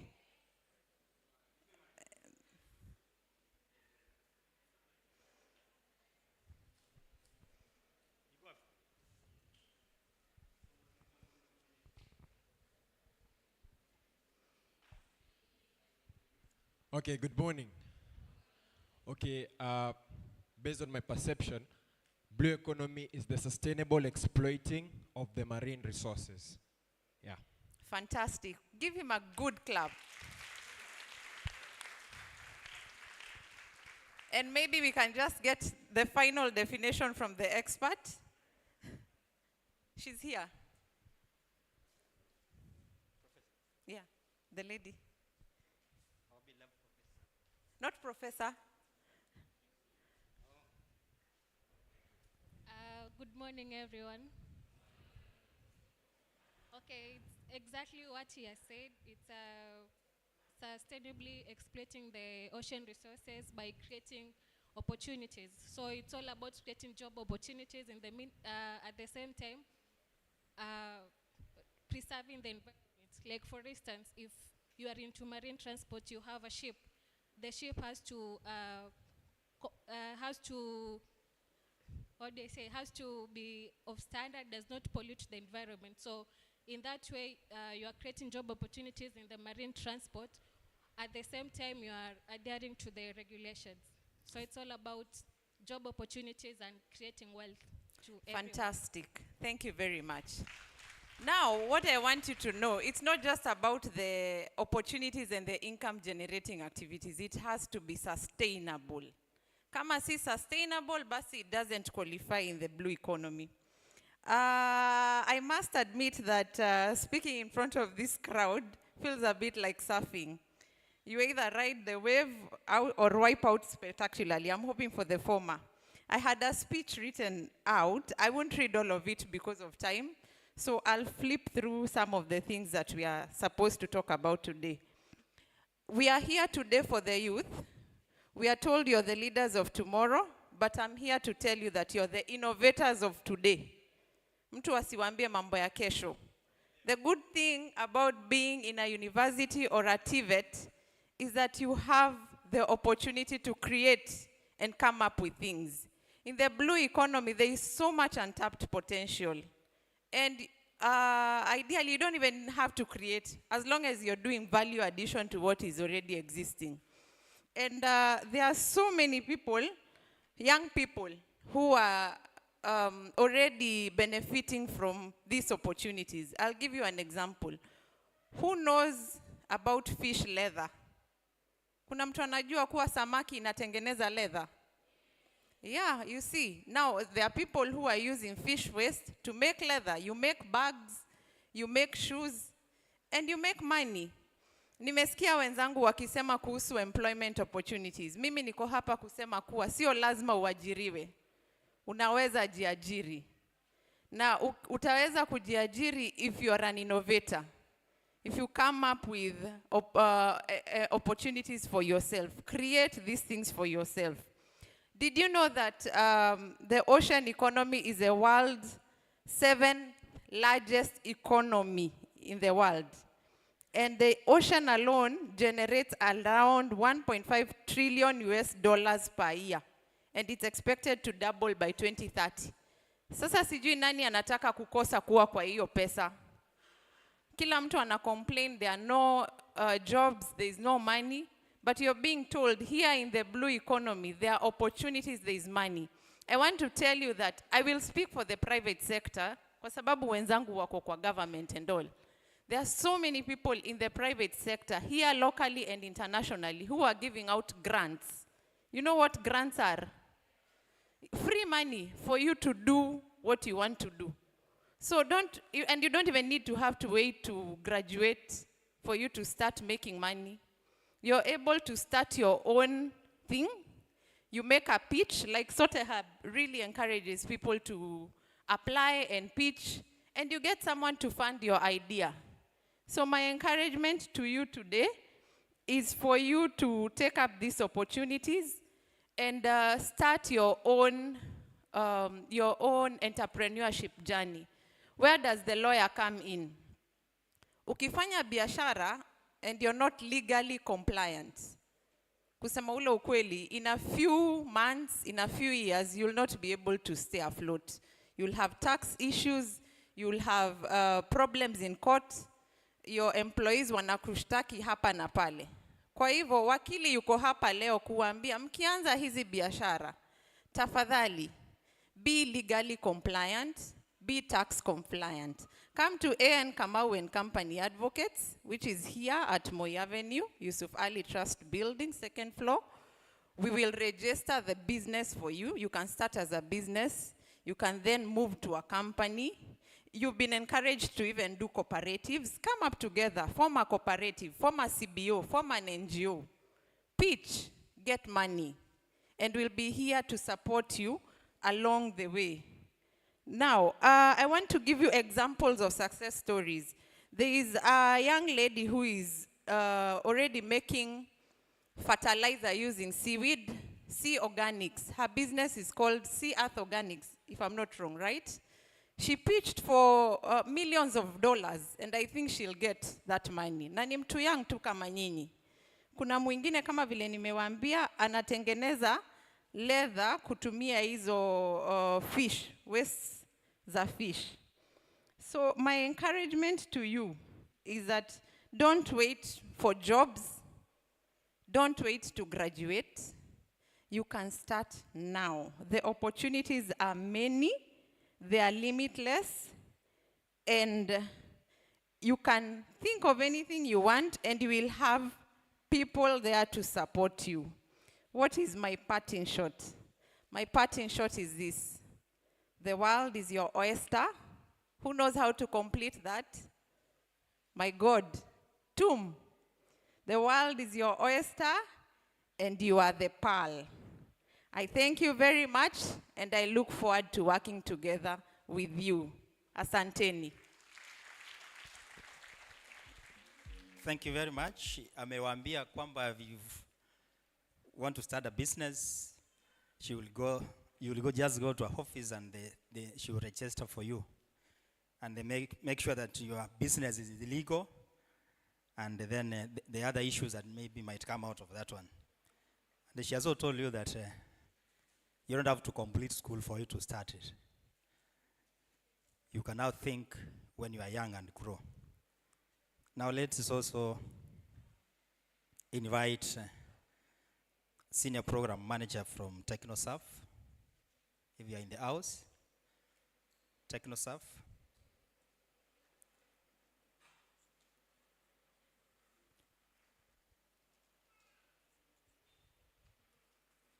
So if we do not have anybody from TechnoServe,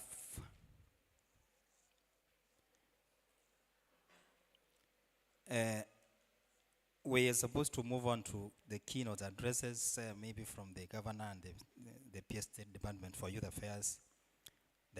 Those who are not here. So the PS State Department for Youth Affairs was supposed to come until yesterday in the evening, when he told me that they have an audit from the World Bank project, and therefore he was told to be there in person. But he has sent some representatives. I'd like to invite one of them to come, and that is Mr. Kibisu, utupatie salamu za PS.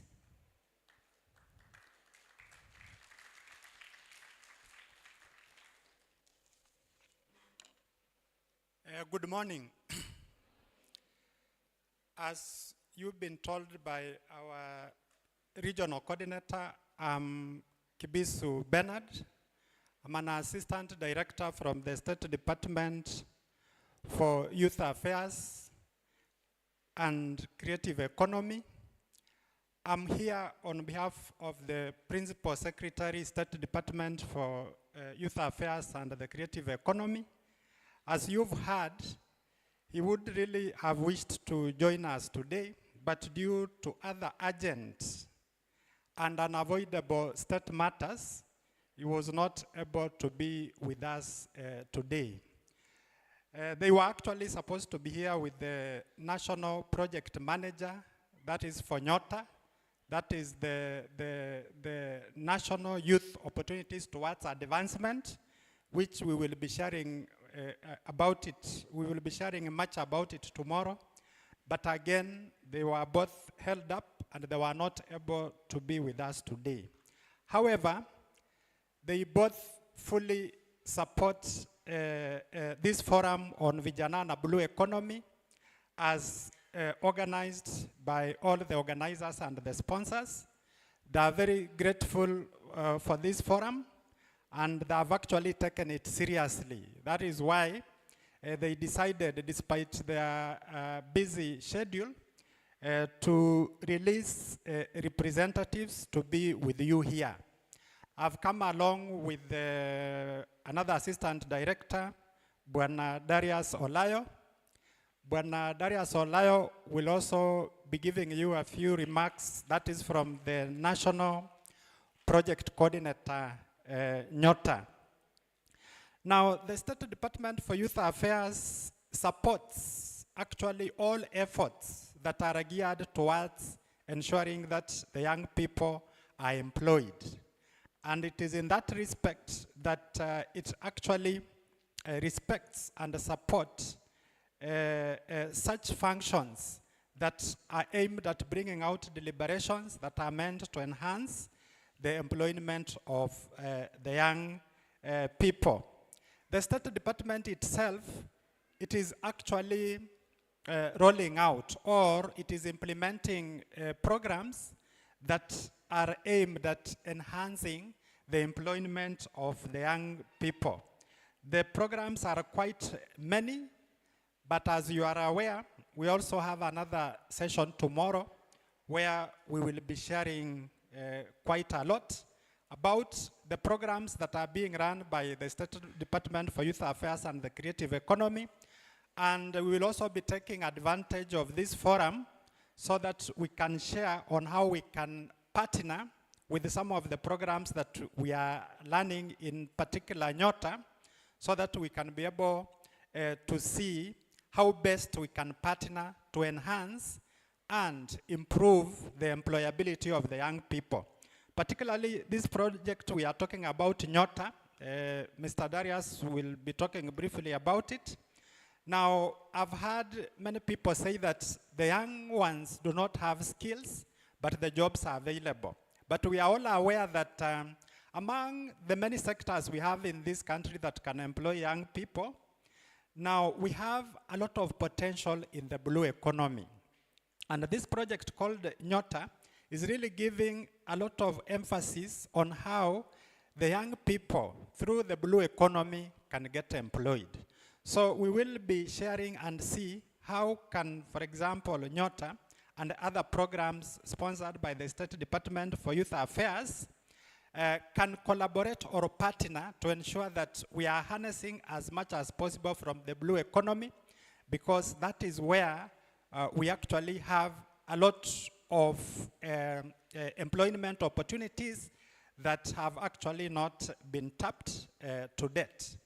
So the Principal Secretary for the State Department for Youth Affairs is very grateful for this opportunity, and that is very grateful to the organizers, and we hope that going forward we will continue sharing such platforms, that is from the government side.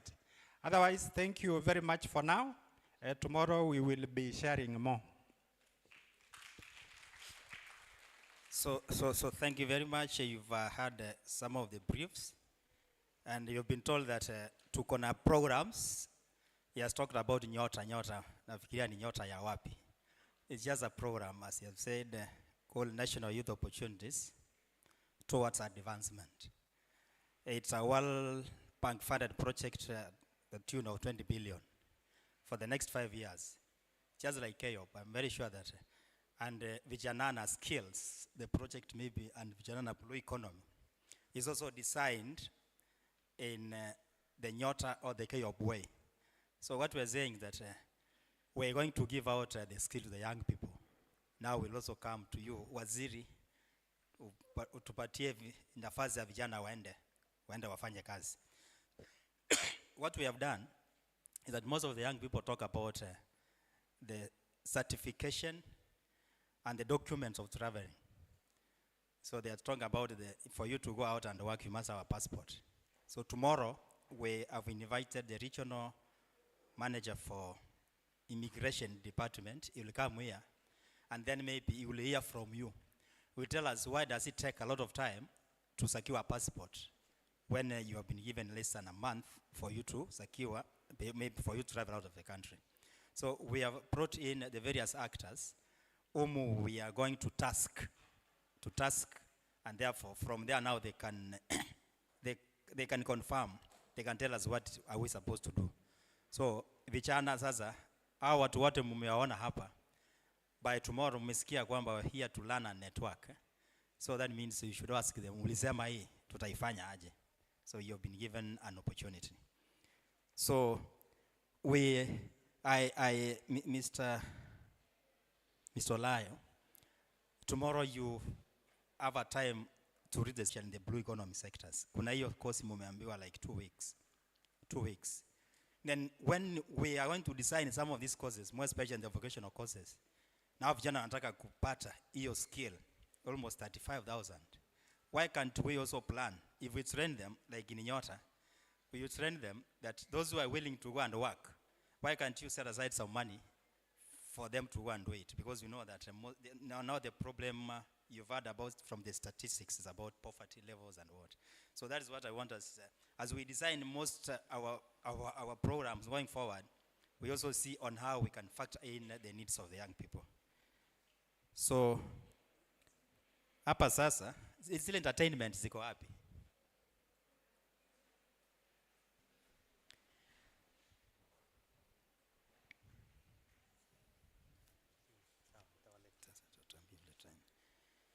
Alright, wapi makofi ya RC tafadhali? Tumpigeni makofi ya kilo. Asante sana kwa wale wanenaji wamenena maneno matamu, lakini unaambiwa kusikia ni kwa kila mtu, si ndio? Lakini ni wewe binafsi ndio unaamua ni achukue yapi na ni yabwage gani. Lakini na kuhakikishia ya kwamba wewe ukiwa kijana, hakikisha ya kwamba watu wakinena hapa mbele, grab something that can change your mental. Tafadhali. Hapa ndio opportunities ziko. Hakikisha ya kwamba umenetwork, umechukua business card. Nilisema usichukue namba. Don't take number. Omba business card. Pale unaweza kufanya nayo mazungumzo kwa njia ya email. Unaweza kupata opportunity. Tafadhali. Tafadhali. Tafadhali vijana wenzangu. Hakuna mtu atakutengeneza maisha yako. Maisha yako ni utengeneze mwenyewe. Si ni kweli? Tujipigeni makofi tafadhali. Naomba msaidizi hapa nitolee hii kwa sababu wale dancers wako tayari na nyimbo yao iko tayari, na baada ya dancers MC Mwenza tafadhali nitakutaka hapa kwa tafadhali, kwa sababu angalau watu wakuone MC Mwenza vile umependeza. Umependeza sana. Jamani, tumpigeni makofi huyu MC Mwenza tafadhali. Amazing. Amazing. Tafadhali. Asante sana MC Mlachake. Yeye ni timu Arsenali. Yeye na Arsenali ni kufa na kupona. So far? So good.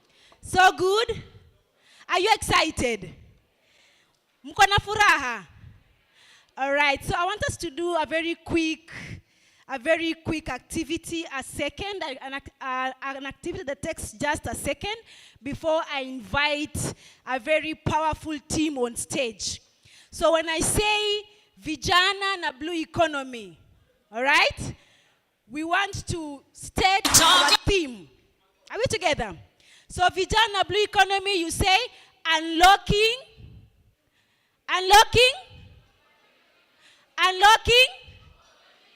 absolutely. So can we do that with some psych? Vijana na Blue Economy. That is a very good trial, but we can do much better than that, all right? So I want us to prepare our right hand.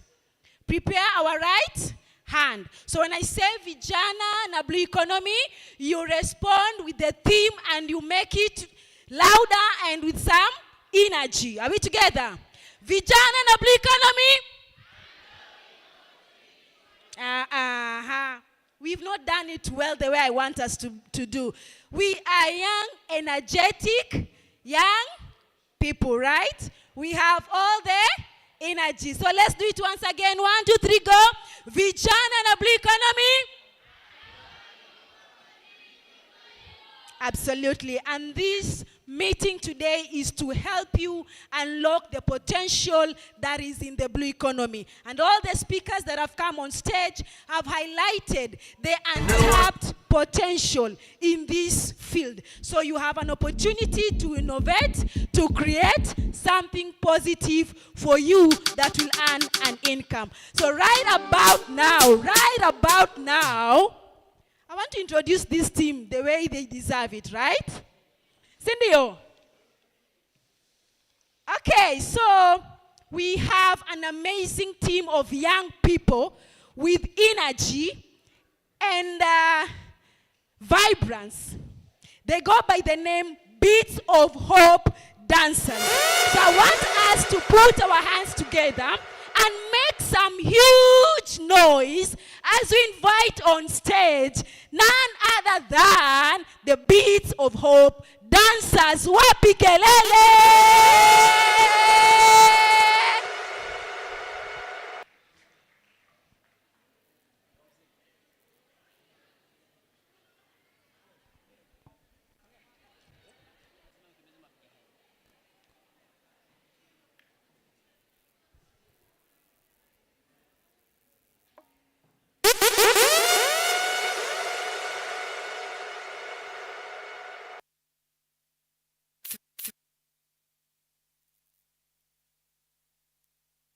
3, 2, 1. Oh, baby, when you talk like that, you make a woman go mad.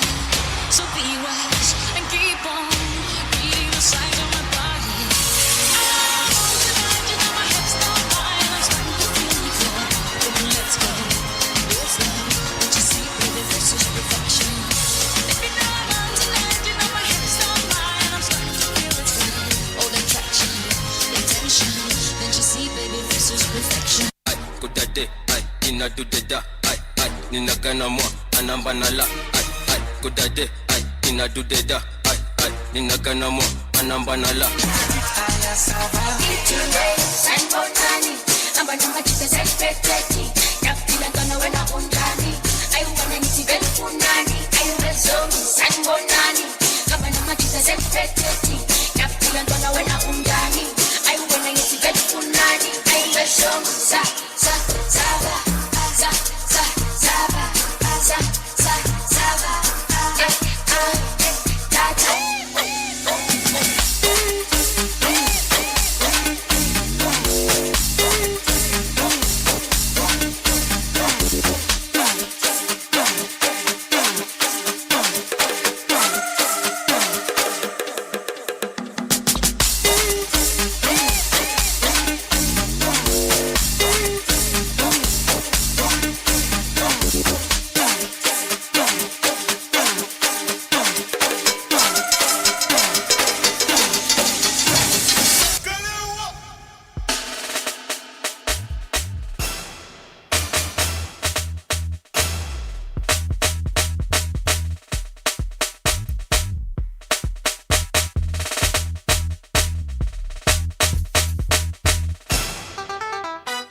Shoot.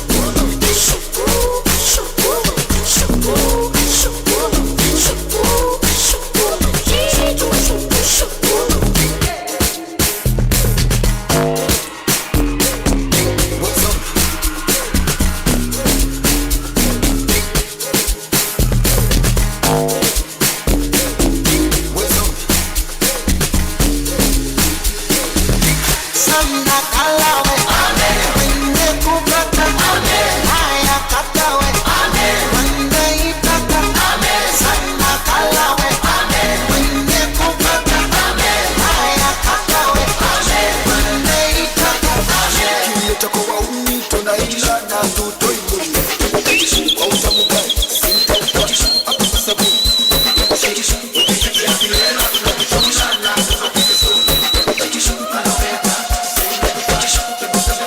zombie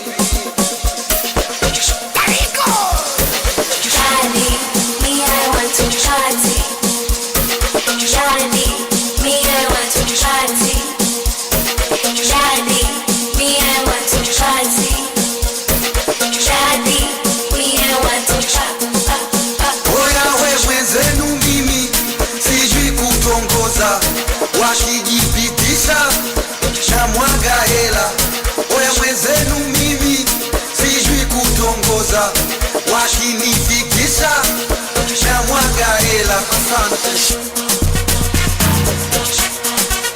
asante, asante,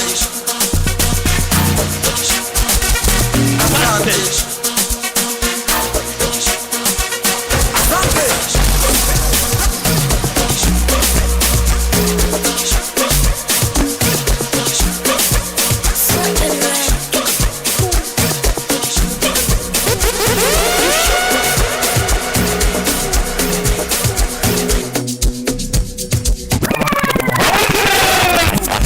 All right. Wapi makofi jamani? Wanaweza hawezi? Tuendelee au tusiendelee? Sasa mimi nataka kuambia hawajui. Hawajui? Mimi na MC Mwenza, DJ, mimi na MC Mwenza njoo hapa. MC Mwenza njoo. DJ. Mimi na MC. Kila mtu aseme disability is not inability. Sijasikia. Sasa wacha mimi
Karaha ni nini? Karaha. Si ni kweli?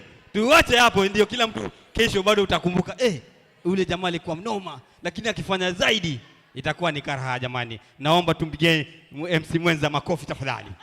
Tumpigie makofi. Na kabla tujaendelea kuna kijana mmoja ako anachana. Kijana mmoja anafanyaje? Anachana, na kwa sababu ni kijana na ameniomba kama MC, nikaona si vibaya nikimpa opportunity kwa sababu leo tuko hapa na huyo kijana anachana, anaomba achane freestyle. Ndio MC Mwenza aingie tafadhali. Kijana MC Mwenza, baada ya huyu kijana utaingia Young G. Wapi makofi ya Young G tafadhali? Nataka tuchangamke. DJ shikilia. Makofi. Aya, Young G. Njoo Young G. Mambo vipi? Mambo shwari kabisa. Wanakujua kama nani? Wananijua kama Young G, Young Glock hapo. Young Rocker yani. Uko tayari kuentertain watu? Oe, niko ready for war. Twende nalo. I'm ready for more. Oe. Kama alivyosema MC, kwanza nimshukuru.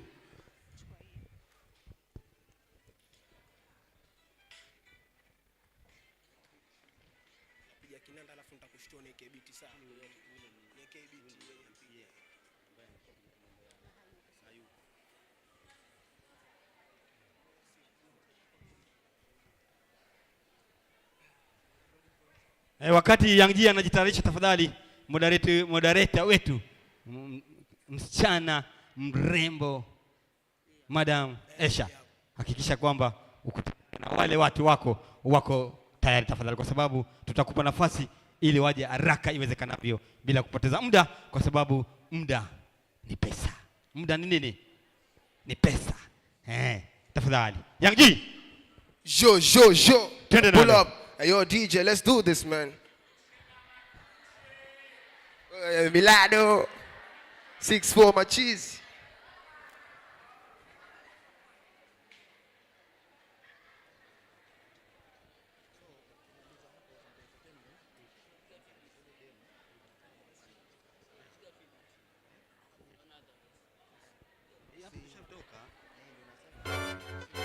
Jo. Skip. Yo. What's up? Yo, skia. Check it. Oe, vibe. Toes, watu toes.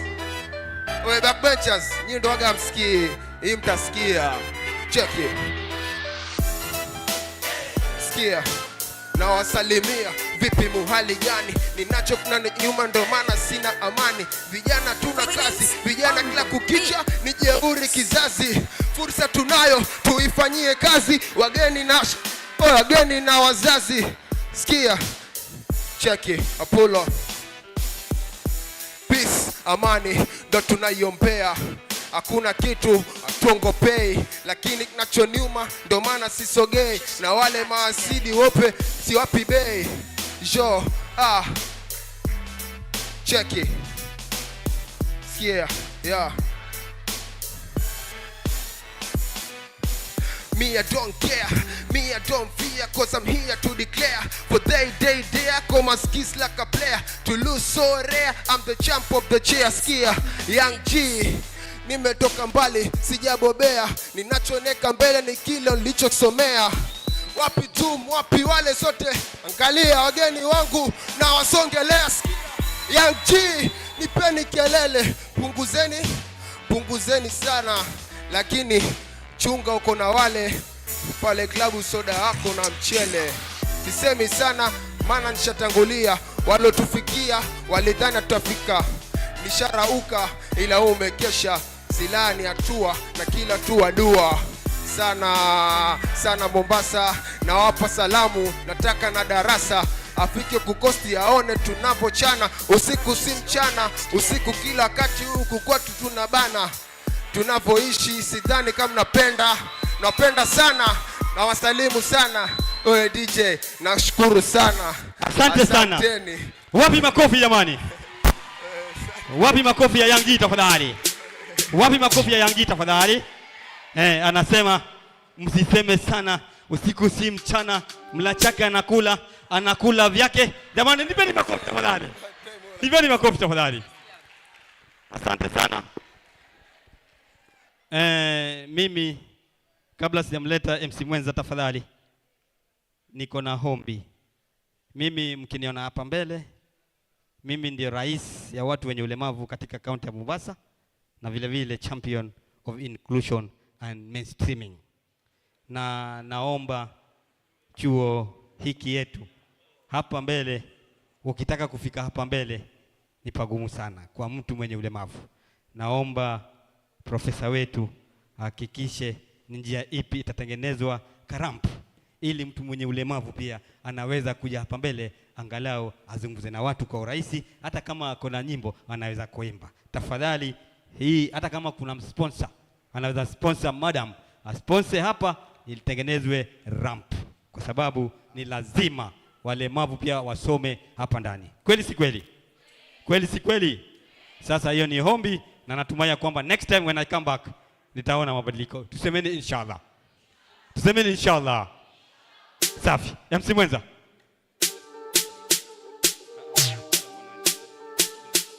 DJ shikilia. DJ, weka nyimbo nikisema, usitumie akili yako. Asante. Asante. Asante. Asante, asante. Ati nyimbo inasema? Naam? Nyimbo inasemaje? Mimi ni mla chake, mimi nakula vyangu. Tafadhali pigeni makofi kwa sababu mimi mtana chake. Let's appreciate MC mla chake.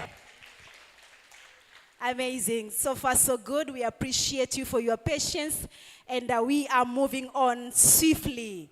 Hebu uliza mjirani kama amechoka. You tired? Like seriously? Mnangojia, mko na nda. Nda. Sinja. Ninda. Oh my goodness. Coast mtatuonyesha maneno, eh? Sawa sawa, we appreciate you again for your patience, but I know there's a program for us to have something in our stomachs in a few minutes time.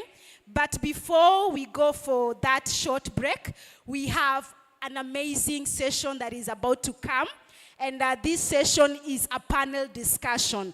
And I don't want any youth to really miss it out. This is where you get to listen from the experts, you get to ask questions, and you're able to get feedback about the questions that you are asking. So in this next session, we are going to be led by a panel moderator who goes by the name Esha Muhammad. So I want us to put our hands together as I invite Esha Muhammad, who is a youth advocate, a youth champion. She has traveled a lot and she champions for youth affairs in Mombasa, and she's passionate about girls and women and youth in general. So this one is such an amazing lady to have in this room, and she's gonna be leading the discussion on youth as seafarers. Youth as seafarers. Another round of applause for Esha Muhammad, please. You're welcome. Wow, that was something. Jamani, makofi tena kwake. Asanteni, asanteni sana kwa uwepo wenu. The hall is full. Jamani, makofi tena kwenu. I am glad to see all of you here today. I am seeing familiar faces. I am seeing new faces. But I am happy to see all of you. I go by the name Esha Muhammad, and welcome to this important panel discussion on youth as seafarers, unlocking opportunities in the blue economy. As we gather in Mombasa, a city whose identity is tied deeply to the Indian Ocean, we stand at crossroads where the potential of the blue economy intersects with the aspiration of our young people. Today, we will explore how seafaring, a key pillar of the maritime industry, can empower our young people and contribute to the Kenya's economy as well as the global trade network. Okay, sorry for interrupting. No, we, Professor, the host, would like to leave. She has an online meeting, but she's saying that she could miss this particular engagement. And she has also said that the young people here, wale wanataka kusoma, come back to this university and register their courses that are tailored for your needs. You find time and engage the university team that are here with us. So she will live at her own leisure anytime from now. But she is with us. Thank you. Asante sana director, na makofi kwa professor jamani. So thank you so much. Again, to what I was saying, I said we stand at a crossroad where the potential of blue economy intersects with the aspiration of our young people. So in our session today, we are going to dissect seafarers. What are the opportunities? What are the challenges? And what are the actionable points that we can gather from our discussion? So moving forward, these are things that when we come back to this space, we are going to hold our leaders accountable. And without further ado, I'd like to remind you of a quote by the former UN Secretary General, Ban Ki-moon. And he said that the oceans are our greatest ally in fight for the sustainable development, and that they offer boundless opportunities, and beyond that, they demand our utmost responsibility. And with that, I'd like to invite my panel into the stage, and there's wakija jamani tuwapigie makofi, sawa sawa? Yes. So on the stage today, I'll be having Engineer Liz Chao. Please, makofi kwake. She's very young. Karibu sana, karibu kwa panel Engineer Liz, and I know her from way back. Jamani, watu mkiwajua watoto msiwaache. Uwezi jua atakuja kuwa engineer, mkutane naye kwa stage. Yes. Another person is, we have Captain Ben O'Kerry. Captain Ben O'Kerry, who is the Secretary Association for Maritime Practitioners in Kenya. Karibu sana, Captain. Karibu on stage. We also have Captain Talib Ibrahim, who is at the Institute of Maritime and Seafaring Studies here in TUM. Karibu sana. Captain Talib, if you're in the room, please join us. No problem, thank you so much. We also have with us our Chief Officer. He was just right here in the house. Yes, so we also have our Chief Officer, Youth Department, County Government of Mombasa. As he comes, jamani mpigeni makofi. So thank you so much. Without further ado, ningependa nitolewe hii kwa stage so that we can be able to see each other. Sawa sawa?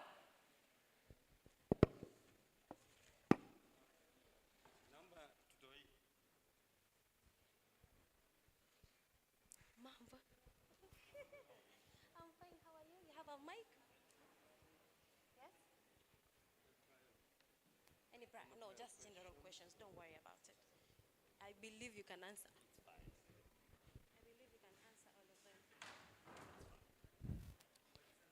them. Tuko mbali kidogo tungesongeshwa. Bwana Chief Officer, karibu kwa stage. Thank you so much. Tusongee mbele kidogo ndo watu waone.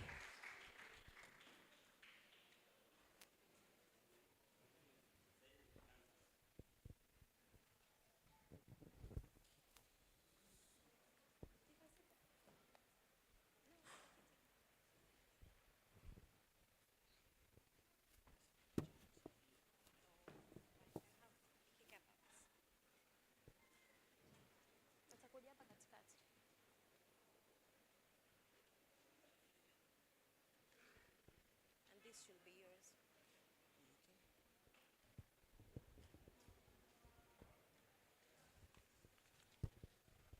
So thank you so much. Jamani makofi tena kwao. So I believe all of you have pen and papers, right? Especially the young people. We need to take notes. We need to take notes. And also, I'll be expecting a few questions from you to the panel. Sawa sawa? Yes. And without further ado, I'd like to start with my engineer. Probably if you can let us know,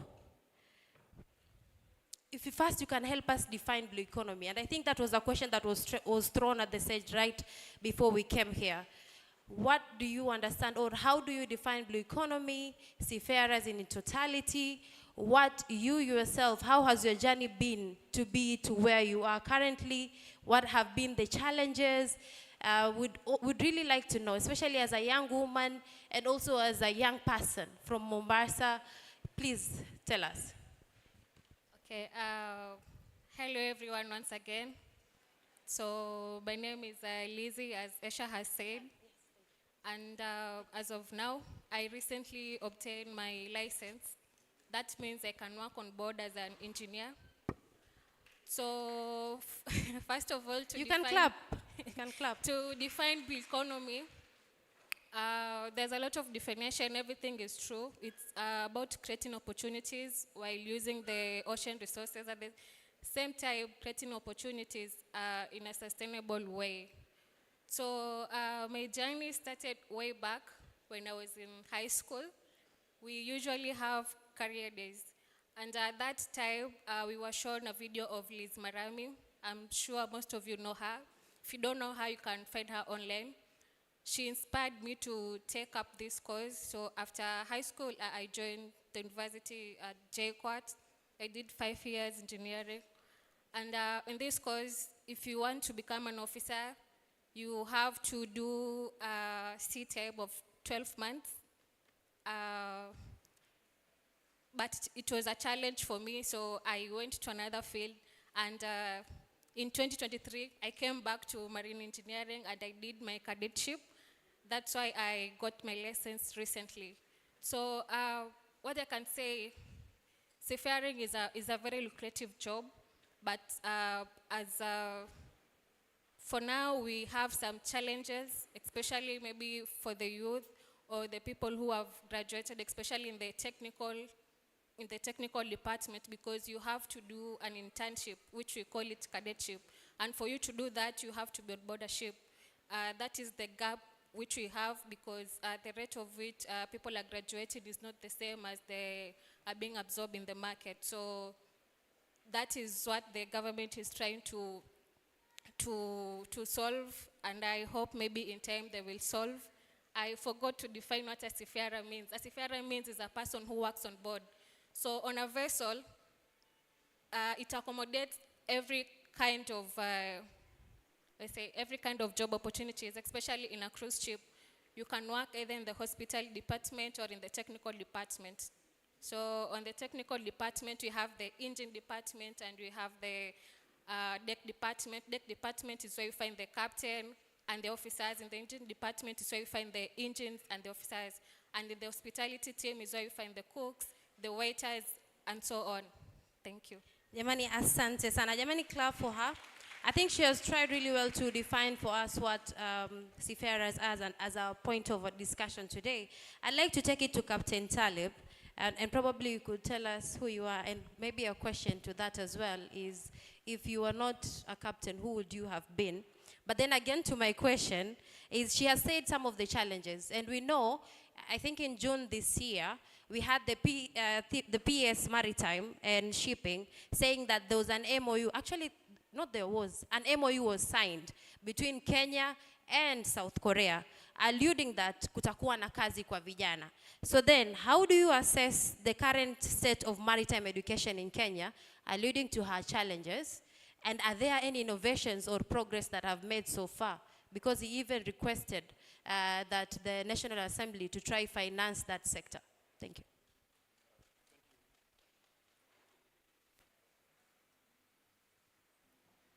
Thank you very much. My name is Captain Talib Ibrahim Mohammed.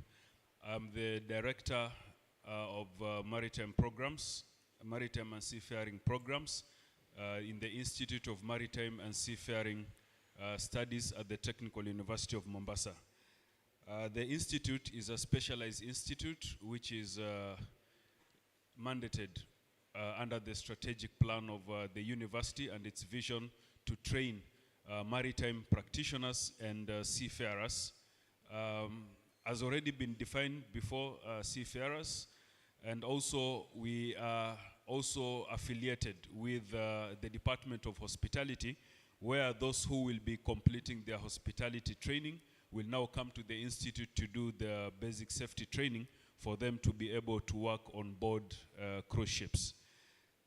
So addressing what has been raised by the moderator, the STCW convention, which is the international convention that regulates the training and certification of seafarers globally, of which Kenya is a signatory. It is a contracting party, that is how they term it legally, to the convention. It requires that different countries do have MOUs of recognition for their certification.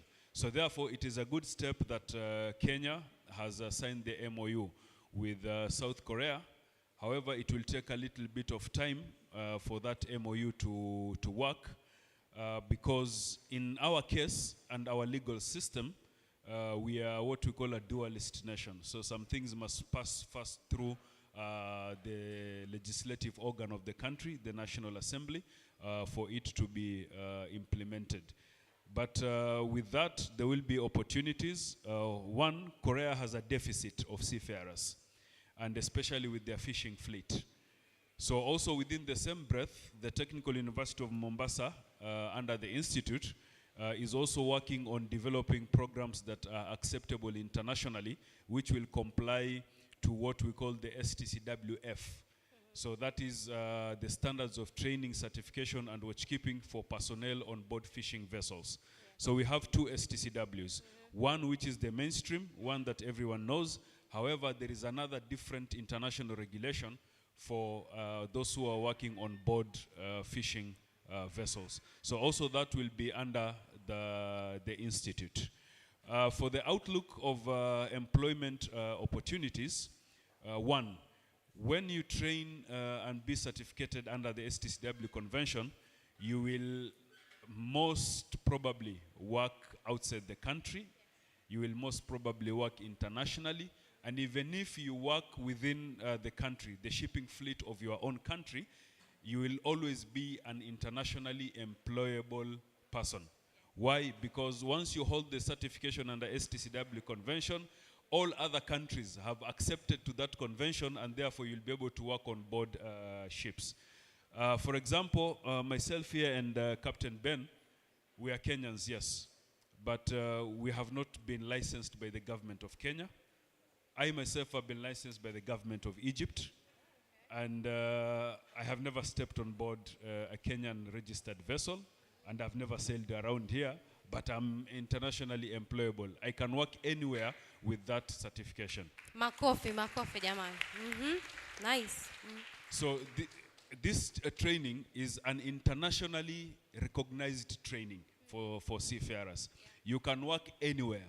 So the youth, you should remove that mentality of I must work within this area here. You can get qualified in Kenya, licensed by the government of Kenya. But my friend, you will get a job, you will be placed on board a ship which is owned by someone from Greece. The ship itself is being managed in Singapore. It is carrying cargo, taking it to a country down in the Pacific, and you will never sail around this area. So you will only be seen around this area when you are coming for vacation. You will get to know other countries that you have never known. Do you know a country called Tuvalu? Nani anajua? Nani ashasikia country inaitwa Tuvalu? Sahi tumesikia. Mmesikia Makofi jamani, mmesikia si ndio? Asante. Vanuatu? Tumesikia pia. Tumesikia hiyo si ndio? Yes. Panama? Panama tunajua bana. Mnajua hiyo, si ndio? Unajua nchi moja huko inaitwa St. Kitts and Nevis? Hiyo tumesikia, si ndio? Sahi tunajua. So you will work internationally, but the caveat is, nothing comes easy. Lazima ufanye kazi. Lazima usome. And our pass mark are very high. Engineer umeambiwa watu pass mark yetu inakuwaga 75%. Na kwa oral examination for your officer license ni 100% pass mark. It's either you know or you don't. That is why in your certificate of competence, the license, it will never be written first class honors. It will only be written you have achieved that license. Because it is competence based in the CBC, so it's either you know or you don't. So the pass mark is 100%. Thank you. That was nice. Asante sana. And maybe to Ms. Makofi kwake, thank you. Maybe to our Chief Officer Youth Department, and we know within the sector of seafarers there are various opportunities, but also today you've alluded to some of the challenges. Maybe what are the biggest challenges that our young people are facing working within the sector? But then again, how has the county government supported or are working towards removing these barriers to enable our young people acquire these opportunities? And lastly to that, you talked about Dongokundu on your speech.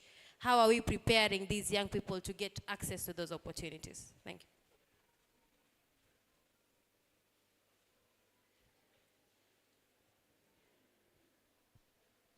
Okay, thank you so much, my sister.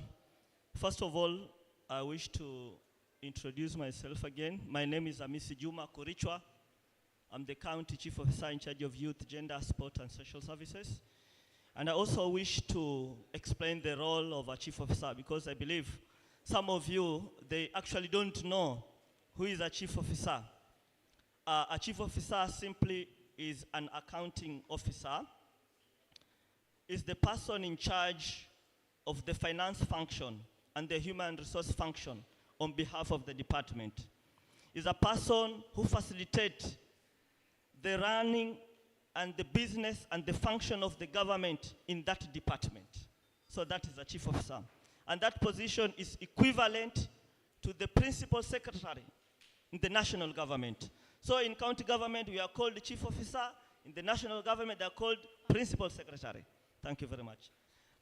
Coming back to your question, I want to say that the county government of Mombasa, on behalf of His Excellency, the Governor Abdul Samad Sharif Nasir, we are very passionate to support our youth because we believe the bigger segment of our society comprises of the youth. Almost 60% of the entire population of this country comprises of the youth. And therefore, it is very, very important to invest in them. And under His Excellency, we have shown that commitment to support our youth. There are various programs which we have already initiated, some of which are still going on. And one of the notable programs that we have carried out for the last 2 years is Mombasa Yangu program. And I believe there are beneficiaries also here from Mombasa Yangu program. It's a program which we have carried in 5 sessions, 5 cohorts. More than 10,000 youth have benefited from this program. The other program which we are having in the department, which is going on at the moment, we have a Sanaa Mashinani program. This is a program in which we go to Mashinani, we identify talent, and we nurture them. We do auditioning in the sub-county level. And then we pick the best artist to the grand final level, in which we invited relevant stakeholders in these finals so that after the end of it, we can be able to hook this youth to these potential employers. We take cognizance that there is also income in art and talent. Yes. Because not all the youth will be employed.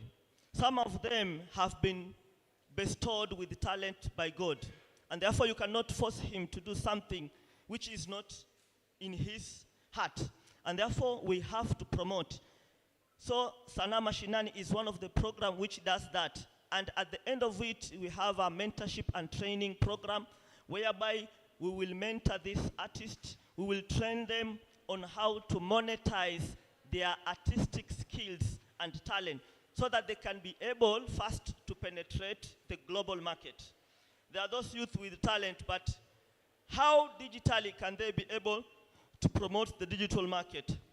The world, we are told, has become a small village. True. How can youth harness that concept of a small village? Yeah? Because a youth today can work anywhere, and he can work within this country, but his employer will be either in US. So Sanaa Mashinani program is one of the programs that nurture art and talent in youth. And in December, we are going to have a grand final. In this program, more than 500 artists came and participated in this program. So we have gotten the best, there are around 67 of them. And I'm wondering if this group is not there. Director Sabrina, I would wish the dancers who dance here, they did very good. I almost joined them. Unajua mimi napenda kucheza sana. Hata nilikuwa nataka huyu jamaa mla chake pia niite hapa juu nami nije nicheze, lakini unfortunately hakunipa nafasi. So the county government of Mombasa, there are so many programs that are geared to support and improve the livelihood of the youth of Mombasa. The other program that we have, and I beg to, so that you give me opportunity to explain. Yes. There is internship program. Give us some that are in the maritime sector. Any? Yeah, you know, as a department, I'm coming from the Department of Youth, Gender, Sport, and Social Services. Yeah, and I may not be very much specific to the blue economy. And I would wish the Chief Officer for Blue Economy could be here so that he can expound on that. So I was giving the picture of what we are doing as a department, as a government. Okay. Yeah. Thank you so much, Bwana Chief Officer. I think from that, tumpigeni makofi. We have had so many opportunities, and I believe we are going to ask questions, even follow through to some, like the Sanama Nishinani. Sindio? Yes. But to Captain Ben O'Kerry, tumeambiwa tujue Panama kwenye iko. Tumeambiwa tujue Panama na hizo countries kubwa kubwa zenye majina tujui. So then, what is the association doing to ensure that we, as the young people from Kenya, can be able to compete globally and maybe meet international standards? Good morning to everyone. Yeah, thank you very much. As you have heard, my name is Captain Ben O'Kerry. I'm the secretary to the MPK, but today I'm here to represent the capacity of our president, Captain Suleiman Bakari, who has been held up with some other work. And I'm happy to be with you at this particular place. And I want to say that we started the maritime, the nautical course here some time back, together with the late Captain Gitau. But I'm happy to see that Captain Talib has come in and he's done a very, very commendable job. Tunaweza kumpigia makofi tafadhali, Captain Talib. Makofi. Yeah, thank you very much. As my other work is actually as a captain of a vessel and also a lecturer at Bandari Maritime Academy. I'm proud to say that at least since I started to train there, I have trained over 14,000 students passing through my hands. Makofi jamani, 14,000, that's a huge number. Yes. And it's good to be a mwalimu because one time when I was in a remote area in Kwale and my car had stuck, as I was searching as how can I get out of this place, some young men came and said, "Oh, mwalimu, mwalimu." Then they helped me. So I'm very, very grateful for those who live various institutions and they can be able to uphold whatever that we normally actually teach them and all that. So the association is very important because as an association of the Merchant Navy officers and other practitioners, we are trying to look at the gaps which could be there in the maritime training and education so that we put some input and also look at the syllabus and see where it can be adjusted so that it can be able to suit the maritime industry and also to be able to lessen the time of training. Remember, training as a maritime, as a captain or as a chief engineer is a long, long process which can take sometimes up to 10 years if you don't get sea time, and also if you are not able to pass your examinations as fast as possible. Whereby we normally have the two ways of training. We have the upgrading and academic. Whereby academic, you continue all the way until you get either your diploma or your second or your degree, and then you proceed for sea time. And for upgrading is whereby you start either as a rating, and then you have your sea time, and then later you appear in school, and then you continue going up. then I can say that in the maritime industry is the area whereby even the person who did not do very well in his formal education, depending on whichever circumstances, that one can start as an artisan, then do craft, then do diploma, and then move all the way forward and become what you want. It has been tailored like that. So the MPK also partners with stockholders so that stakeholders so that we can be able to look for attachments in various areas of maritime industry, and also for sea time in other areas, as far as this is the biggest problem that we have been having. But I thank God that the government, we have tried so much to talk to them, and now they're trying to have MOUs with various companies, and also even other countries or maritime states, whereby we can be allowed to work on the vessels which are actually on that particular maritime, or what we call a flag state. Yeah, also, we are, as an association, we are trying to sensitize the young men and women so that they can impress the maritime training, because we are moving away, and they are actually to come up so that we can pass that baton to them. Because if we don't have the young men and women taking up the baton, then it will mean that there will be a gap in between there. Yeah. And I want to say that we have received a lot of support from various institutions, whereby wherever we knock into their doors, they are able to give us the support that we require. Nice. Asante sana. Jamani, please, a hand for Captain Ben. And with that, I'd like to get the first round of questions. Now that you've heard at least what they are doing, and probably had a bit of the challenges as well, as one person that maybe is looking to pursue a career in this particular sector, what questions do you have that you want answered? Mlachake kwenye huko jamani. Kuna mkono pale. I'd like to open it up. Ndo kila mtu mwenye maswali yake about this particular sector. At least we get the first 3, and then I can do another 3, and then they can give us a parting shot. Mlachake?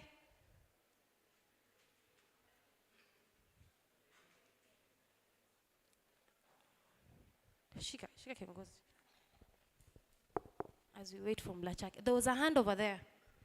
Yes. And please, you say who you are addressing your question to.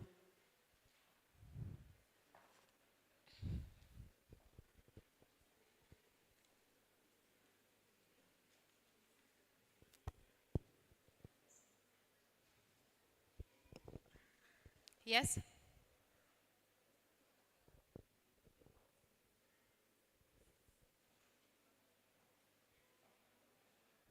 Inawaka. Ebu iwashe. Ndo hiyo. Ndo hiyo. Good afternoon. Good afternoon. My name is Michael, and I'm currently pursuing my Bachelor of Technology in Marine Engineering, you know. And I have a few questions. Like the first round will be directed towards Engineer Liz Chow. Just make it to 1, please. Just 1 question.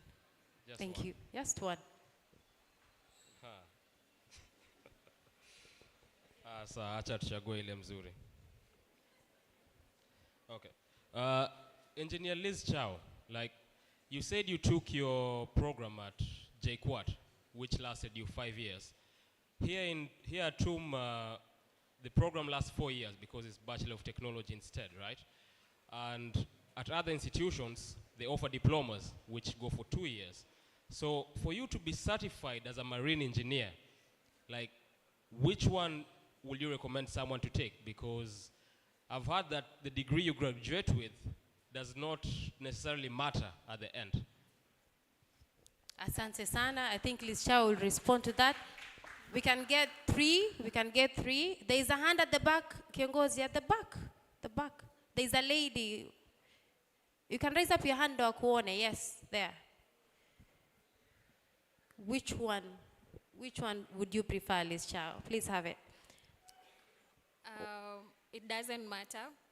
You can do a diploma, you can do a degree. At the end of the day, when you go on board, all of you are equal. You have to start cadetship. So either a diploma or a degree, either it's fine. She says either it's fine. So nyote mtaanza at cadetship, si ndio? Yes, thank you so much. I hope that answers your question. Yes, there, thank you.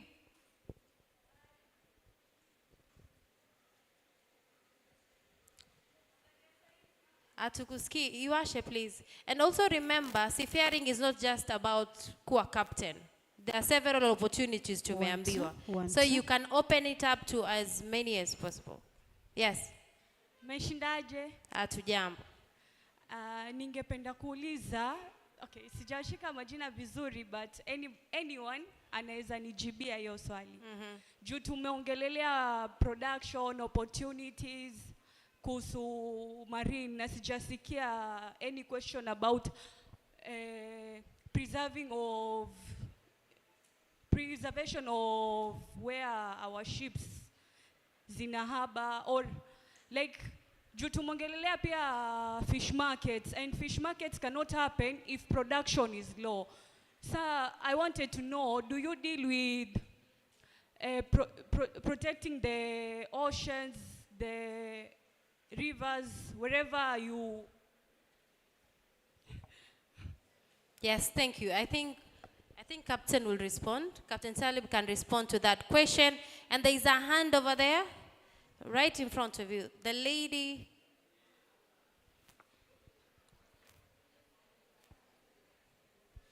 Hatujazungumzia kuhusu preservation of harbors. Yes. Good afternoon, everybody. Good afternoon. Okay, I'm not addressing this to any specific person, but I want just one of you to answer me.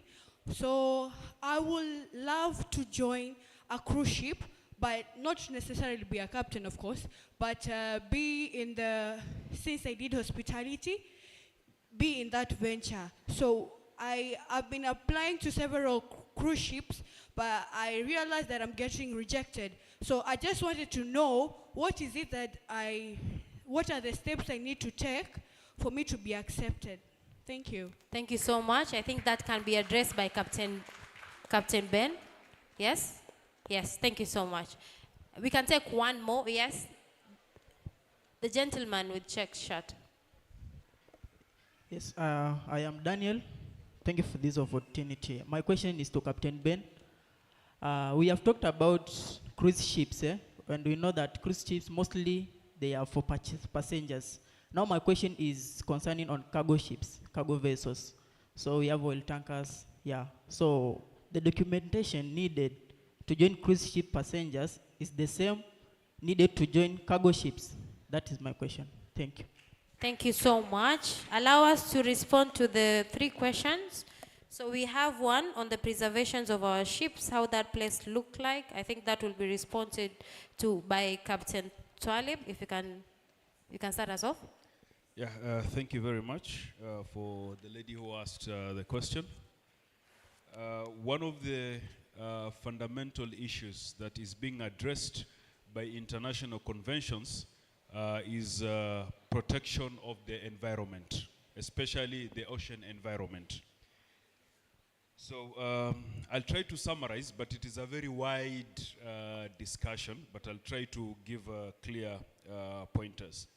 As we are talking about the blue economy, and the blue economy is not only marine transportation or maritime transport, but we also have the other sectors that in the blue economy.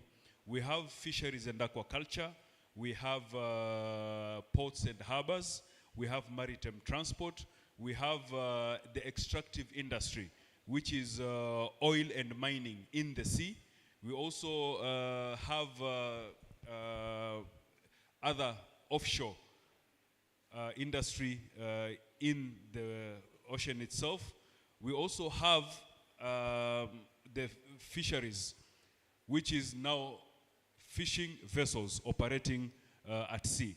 So the fundamental thing that goes around it is, one, there is an international convention that is called the United Nations Convention on Law of the Sea, either pronounced as UNCLOS or UNCLOS. So the United Nations Convention on Law of the Sea has very clear guidelines on how the ocean is going to be protected.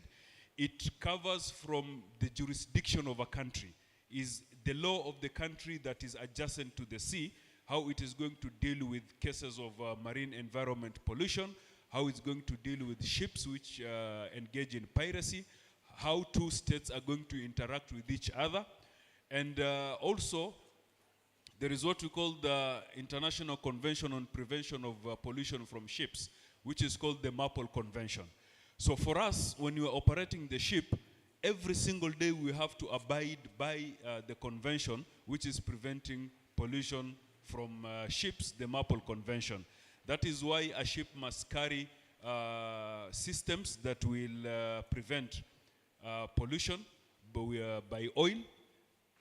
They also will use systems which will prevent pollution through the air, because the MAPOL Convention itself has 6 annexes, from Annex 1 to Annex 6, covering different kinds of pollution which can arise from maritime transport.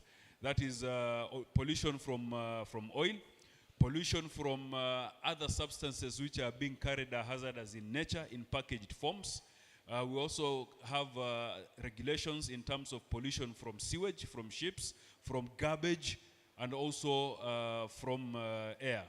So in terms of pollution and also protection of the environment, from the activities that are being done by ports and harbors, the MAPOL Convention itself requires that a country or the port must have what we call waste reception facilities, which will receive the waste from the ships, so that it does not go back to the vessel itself.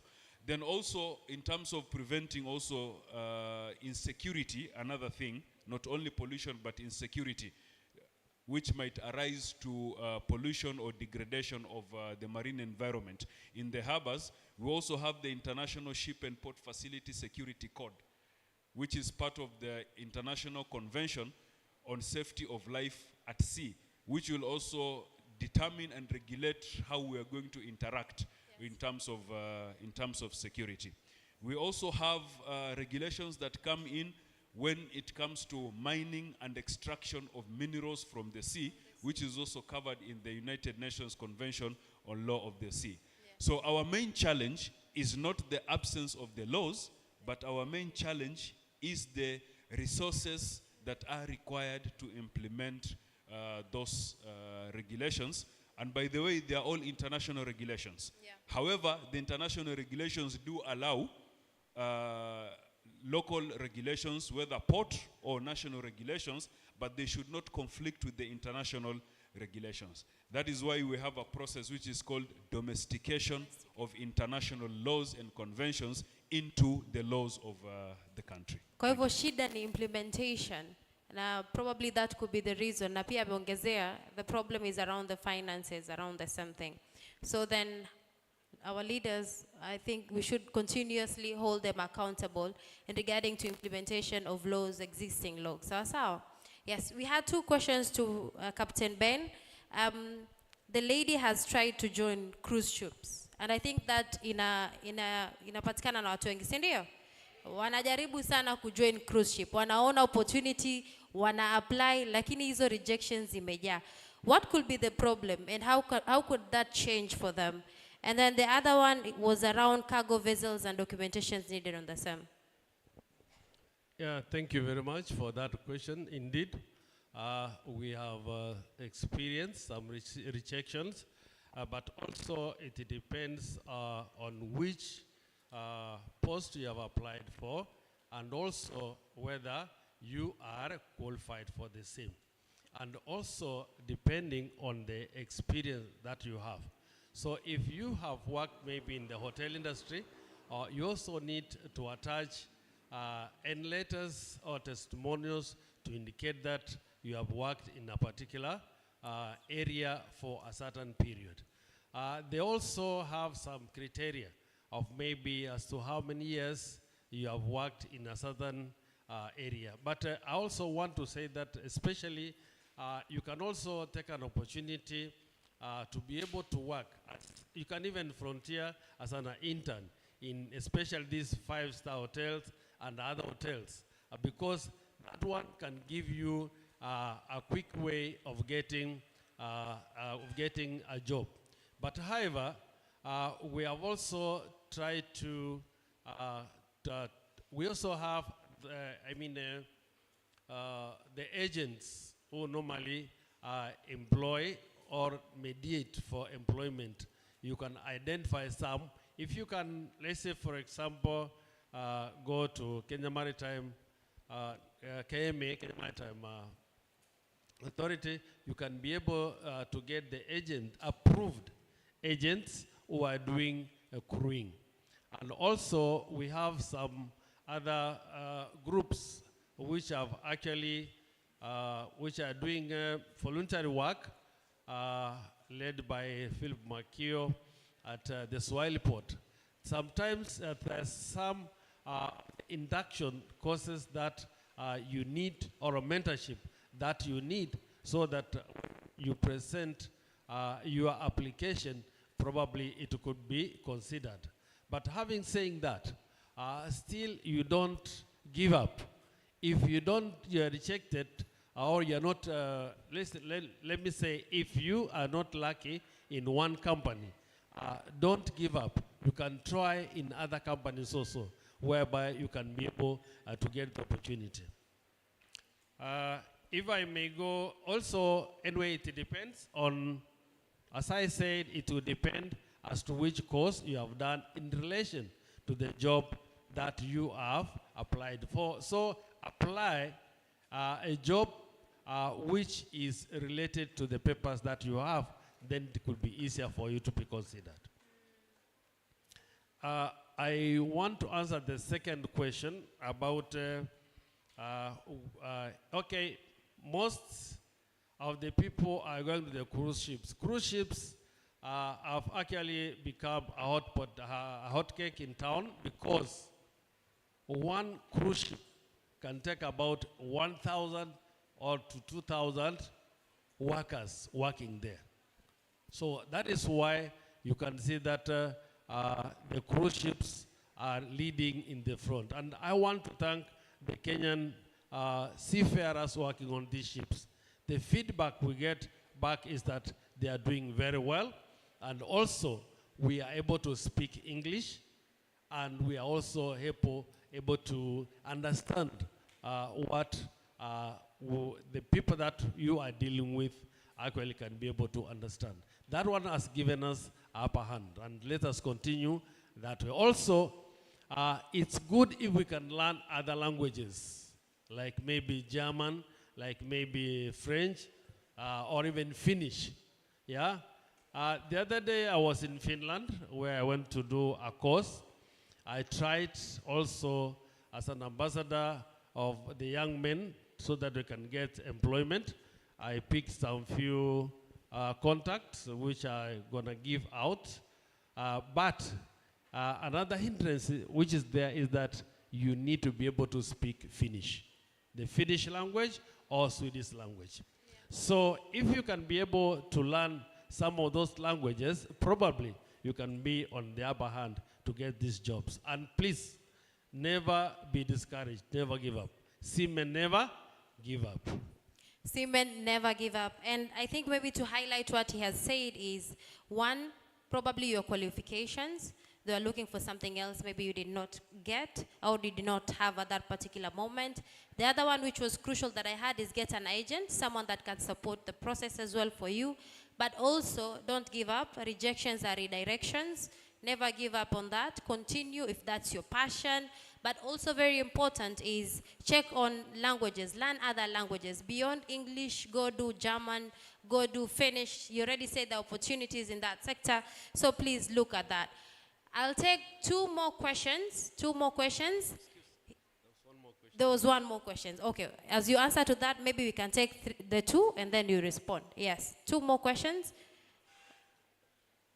These are, so who raised up first?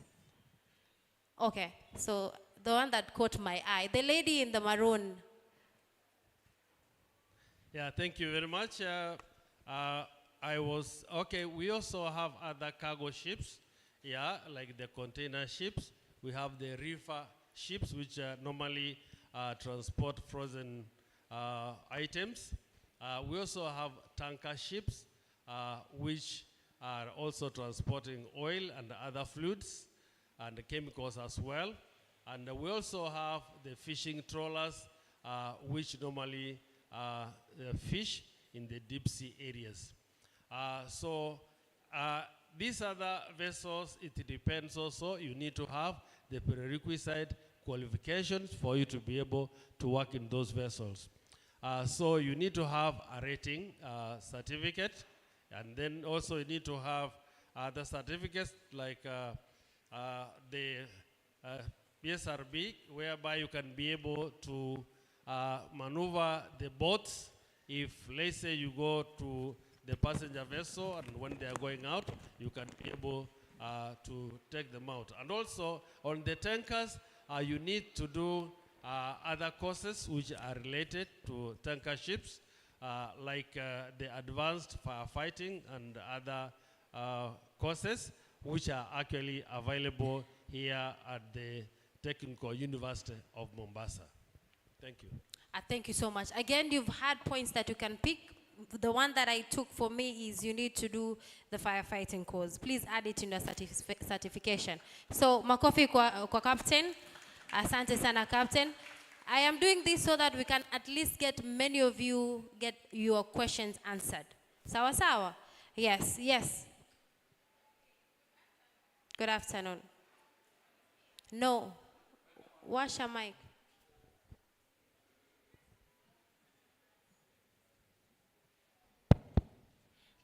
Okay, good afternoon. Good afternoon. Okay, sawa. So mi kwa majina naitwa Rehema Chivati. I'm a youth advisory group from Swahili Port Hub, and I'm also a youth champion. So niko na maswali mawili, lakini ni swali moja laweza kubeba mambo mawili. Thank you. So swali langu ni, nimesikia mkizungumzia kuhusu lazima ukuwe umesoma kupata kazi ya cruise ship, na as we know kuna vijana wingi Mombasa ambao hawajasoma lakini they have talent. So swali langu ni kuwa katika cruise ship, is there an opportunity ya watu ama vijana ambao wako na talent kwenda kushowcase talent zao, kwa sababu blue economy ama uchumi samawati tumesema ni opportunity. So pia hizo talent zao bado ni opportunity za wao, wanaweza zitumia ili wapate pesa. So kuna opportunity kama hiyo, na kwa wafanyi biashara, watu ambao wanafanya biashara wanaweza kupata tenda kwa cruise ship, na kama ziko requirements ni gani? Thank you. Asante. I think either of the two captains could respond to that, but let me get my last question. Okay. Kwa sababu umevaa kama captain. Peana mic hapo. Jambo tena. It's so good that in the cruise ship there are so many things that you can do. And all this is just about talent. If you are a good entertainer, yeah, if you can do music, if you maybe you have experience in the butchery, you can still have an opportunity to work there. Not necessarily that maybe you have a particular education. However, so long as you have the basic certificates, that is for the STCW, then you can be able to get such kind of jobs on board the vessel. Asante. I think Captain, there is one about tendering. Would you also want to add on that? For tendering, you can have either as youth, you can pull up and you can pull up resources and actually have some companies for tendering. Then you can be able to pass it through the port of Mombasa so that you can be approved, and then you can actually be able to approach the shipping agencies, whereby when the vessels are coming in, if there is anything that one can be able to supply, then probably you can get those opportunities in that area. Asante, thank you so much. We can have one, and I need a question to the county government. So if you have a question to the county government, I will give you a mic. So, Captain? Good afternoon. My name is Joram. I'm taking Bachelor of Technology in Marine Engineering. I've got a question, and I want to direct my question to Captain Talib. In Kenya, are there organizations, maybe groups or community, that can give us cadetship? And another question is that professionally, boards or organization, maybe for example, are there boards, organization, maybe cooperatives that can help us to get employments maybe?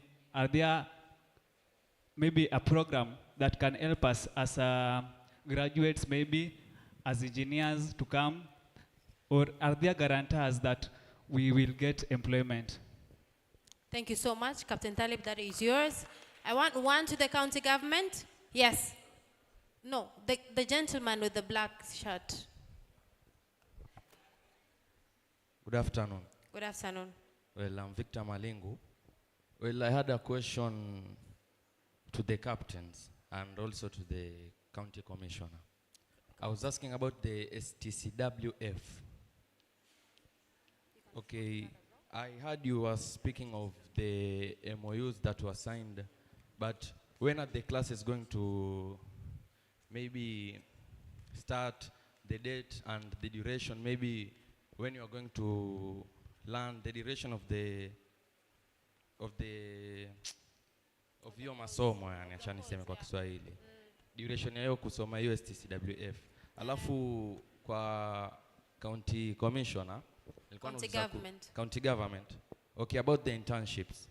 Okay, I'm a beneficiary of CAPA, but about the internships, well, we've been moving around with the certificates, but they've been a lot of issues of people getting internships in different hotels and other places. So I was asking about how can he help us? Maybe atusaidie kwa upande mwingine, unaona? Kwa sisi tunapitia tuna hizi makaratasi, lakini kwa upande mwingine wetu sisi tunaona kama vile atusaidiki, unaona? Asante, asante. Is there one more question to the county? The lady with the niqab. The lady with the niqab. Yes, to the county. Ngoja microphone yaja. These are the last. Yes, thank you. Assalamu alaikum, good afternoon. Wa alaikum salam. Kwa kweli nimeinvite watu wengi sana kwa groups za WhatsApp yangu, na mostly katika wale watu ambao wamejaribu kudiscuss kwa groups, ilikuwa wanauliza kama kuna opportunity wanaweza kupata kwa meli. Maana kwa meli pia ni pande ya mambo ya blue economy. Kuna chefs ambao wako qualified, ambao wanataka kazi wapate kwa meli, wapike. Wengine waume zao wanataka hizo opportunities wapate, na mostly hata watoto wao wengi ni dropouts. Kwa hivyo nilikuwa nataka kujua, je, watapata hizo nafasi hata kama wao hawako learned? Thank you. And I think, no, thank you so much. That was the final question. And I think as you respond, you will respond with your parting shot. But also, as you respond with your parting shot, all of you are going to respond to those questions. So, but also as you respond to with your parting shot, you give us one opportunity yenye maybe mtu anaweza enda sahi akatafuta akapata. Think through any opportunity within the sector, or maybe if you also have one that is beyond the sector or outside, that someone can now Google right here, right now, and maybe get a link or apply to that opportunity, if there is. Thank you so much. Tunaanza na wapi? Captain, thank you. Shukran sana. I'll start with the question here, Cadet Pale, which deals with the qualification. I think from my interaction, it has been established that not many people join these courses and then they know how their progression should be until when they are fully licensed to get their employment opportunities. So I will explain in brief the qualification process. Now, and that will also cover the question that Engineer Liz was asked in terms of the diploma, the degree for 4 years, and the degree for 5 years. Now, all these qualifications are within the structure of the STCW Convention, which gives the different qualification levels and what is required for those different qualification levels. So you'll find that the qualification for officer of the watch, either navigation or engineering, is in somewhere in chapter 3, section 1 for engineering, and in chapter 2, section 1 for navigation. So our diploma in Kenya complies with that exact section. Our degree 4 years complies with that exact section. And the degree for 5 years also comply with that exact section. So what does it mean? It means that from diploma to degree 5 years, these people are qualifying at the same level. And then when they go to C, they start their cadetship at the same level. This is what is called in the STCW Convention the pre-C training, before you go for your approved qualifying C time for you to get your officer's license. So first, you need to go for a pre-C training period, then you go for your C time, and then after the C time, you come and do advanced mandatory courses, and then after that, then you go to your officer licensing exam, and then after you pass your license, your officer licensing exam, which is called the oral exam, and then you get your officer's license.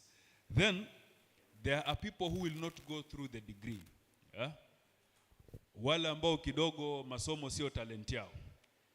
Now, those will start at very low levels, which is junior seaman, and what they require ni watafanya course inaitwa rating course. Hiyo rating course kwa ukubwa sana ni mwezi moja na nusu, depending on the people that you are teaching. Alafu watoke waende baharini. Wakisha waenda baharini for 3 months, warudi wapatiwe certificate yao, alafu wataingia. Hao ndo wale watu wa mkono pale ndani ya meli. So hapa tuna wale ambao masomo ni talent yao, na huku kwingine tuna wale ambao masomo sio nini? Sio talent yao, pia wana nafasi. So that is the qualification framework. In terms of the opportunities for a job, you must finish your cadetship, get your officer's license, then be employable to an officer position. I normally don't like answering the straight question of, is this course marketable? Because according to my own conviction and principles, I don't dictate what God holds power. So unaweza maliza leo, you get licensed kabisa, alafu we Mungu alikuandikia utaanza kazi after nini? 2 years. So hapo the employment part of it, I normally don't like to answer. Hiyo ni kazi ya Mungu, tunamwachia yeye nini? Yeye mwenyewe. I like to be frank that way. But what you must do is you must qualify first. You see, you cannot be considered for employment without qualification. So, now, that would also answer the question kule kwa dadangu. Tunapenda kusema mambo ya masomo ni kana kwamba mule mtu ambaye amefanya degree. Hapana. Masomo ni kupata zile skills. Sasa yule mtu ambaye amefanya kozi ya wiki moja ya chef ama ya wiki 2 ya chef, huyo bado amesoma. Cha muhimu in international jobs lazima uoneshane evidence ya kuwa uliingia mahali ukakuwa trained. Sasa watu wengi watakuambia bwana mimi ni chef, alafu ukimuuliza sasa ulitrain wapi? Hebu tuoneshe kijikaratasi ya kuwa wewe ulikuwa trained kama nini? Kama chef. kama ulifanya on the job training, mahali umefanyia on the job training lazima watakupatia barua ya kuwa huyu alikuja akafanya on the job training na recommendation yetu ni hii. Sasa watu wengi hivi vibali vidogo vidogo, vyeti, barua hawana. Na yule ambaye yuko pale anafanya recruitment ya cruise ship, headquarters ziko Italy. Wewe una communicate naye hapa, hayuko na wewe mtaani, atajua aje umesoma ama umekuwa trained kwa njia ambayo inafaa. Lazima utoe evidence ya kuwa ulikuwa trained na uko na experience. So you must give those evidence that will show that you have been trained and you have the experience. And that does not necessarily mean that you must have done a degree. No. It is the technical training. Sawa? Okay, Madini. Subiri Madini kidogo.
Asante. Tukimalizia Captain Talib. Yeah, kwa kumalizia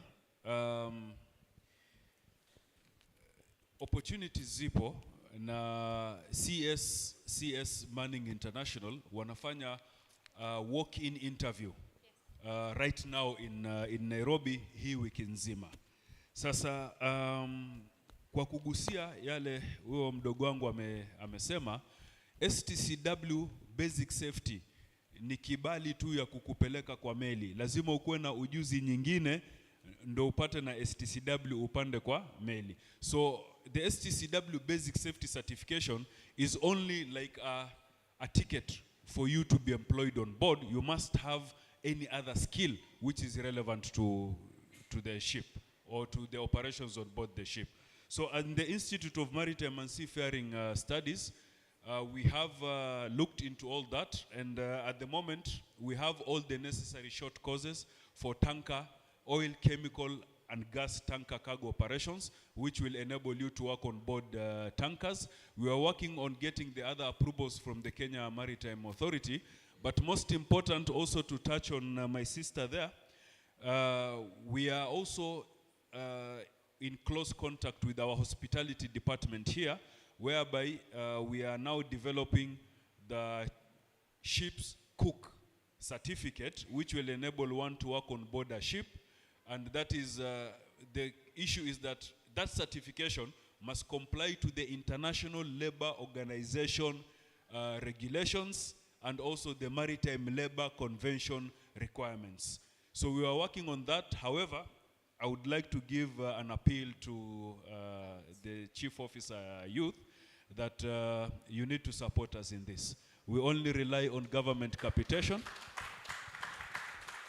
So if we are to develop these courses and then offer it to hawa jamaa hapa, we'll have to offer it at very high prices. Yes. very high fees. So, because we need the equipment, it is capital investment. So my honest appeal and my sincere appeal to you, to my younger brothers here and sisters to be able to help them, kindly, we request your assistance in acquiring these capital investments, because they must have very many equipment to be trained on, which are on board the ship, and these are expensive. Tusaidie hawa jamaa. Asante, asante, asante. I think that was Captain Talib. Jamani, makofi tena kwake. He's spoken so much about opportunities, and one institution amesema ni the CSCS International Manning KE, which actually they were to be with us today. And probably tungepata hizo watuelezee zaidi kuhusu hizo walk-ins. But going now to our chief officer, as you're parting short and responding to some of the questions. I think my brother Captain Twalib, you have put it very well. And I love your presentation. And I believe our youth have understood you. You have put it very well, they have understood. Now what I want to say in relation to one of the questions that has just been raised. We do offer internship program, and we also do offer attachment program in all our 10 departments. And whoever has done internship program or attachment from us, we always issue a recommendation letter to potential employer that the youth will be seeking. And some of them have gotten helped through our recommendation letter. In my department, I normally acquire many applicants who have done social causes, because we have the Directorate of Social Services and Gender. And we also have an almshouse which we keep destitute elderly people. So in area of social services, I do accept attachment training, and if the opportunities comes because this attachment internship is not continuous. Yeah. Yes. Last year we took around 2,500 youth who did attachment. For now, we are mobilizing fund. Once we get more fund, the internship program will come. I was expecting to hear many questions on airlift program, because this is a very, very important program in which we are very committed. And we have shown our commitment because there is a budget already which we have put in place. We are looking for a recruiting agency, an overseas recruiting agency who will be working on our behalf on a structured manner. Yeah? This money will be deposited in a financial intermediary, maybe KCB or Equity, whoever will win the expression of interest. Then the county government of Mombasa will look for these opportunities through the agency whom we will have recruited. Then this agency will be traveling the world, in Asia, in Qatar, Dubai, Bahrain, and come up with these opportunities. And then, once we get this opportunity, we'll advertise them for you to apply. The county government will cater 70% of the fees which are applicable, including visa fee, including the cost of transport, including the cost of the agency. But we are going to focus only to those youth who have technical skills, regardless of other basic education. Unawajua kuna vijana wamefanya standard 8 lakini wamesoma technical skills. We will consider them. Kwa sababu kule hizi course ndogo ndogo zinatakana. So namjibu kakaangu hapa, nataka nimwambie kwamba sisi kama county government of Mombasa inaongozwa na Abdul Samad Sharif Nasiri, we are very passionate to empower the youth of Mombasa. And that is why last year His Excellency distributed 600 million bursaries. 600 million bursaries were distributed to the student of Mombasa. And the chief officer for education is here, and vocational institution, Madam Gloria, she's here.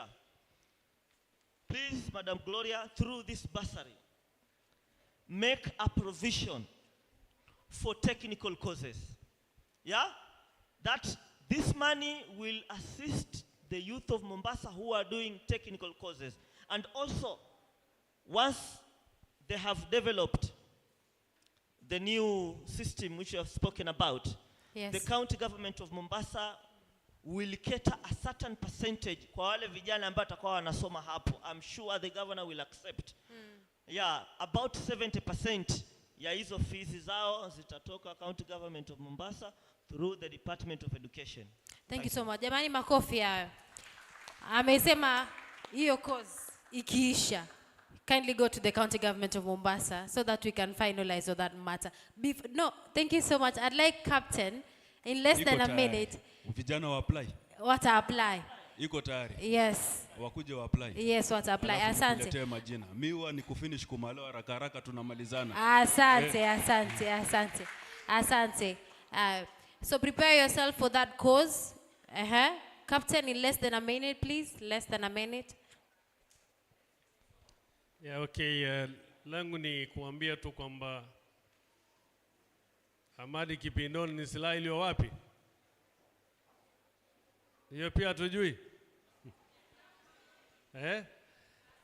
Kwa hivyo tunaweza kuwa na silaha na tukaiweka nyumbani, na huwa inakupa ile tunasema kwamba inakuondolea wasiwasi kwamba ikiwa adui atakuja unaweza ukamfahamia pia, sio? Na hatujui kwamba huyo adui atakuja lini. So what I'm trying to say is that it's to be good for us to acquire this education and skills, so that when the job comes, we can be able to get that job, rather than keeping quiet and saying that there are no jobs. Kwa hivyo langu ni kuambia kwamba Sima never, Sima never. Thank you very much. Asima never gave up. Thank you so much. Thank you so much. Finally, last but not least, please tell us something as we close this session, as we wrap up. Okay, thank you. All I can say is seafaring is just not a professional job.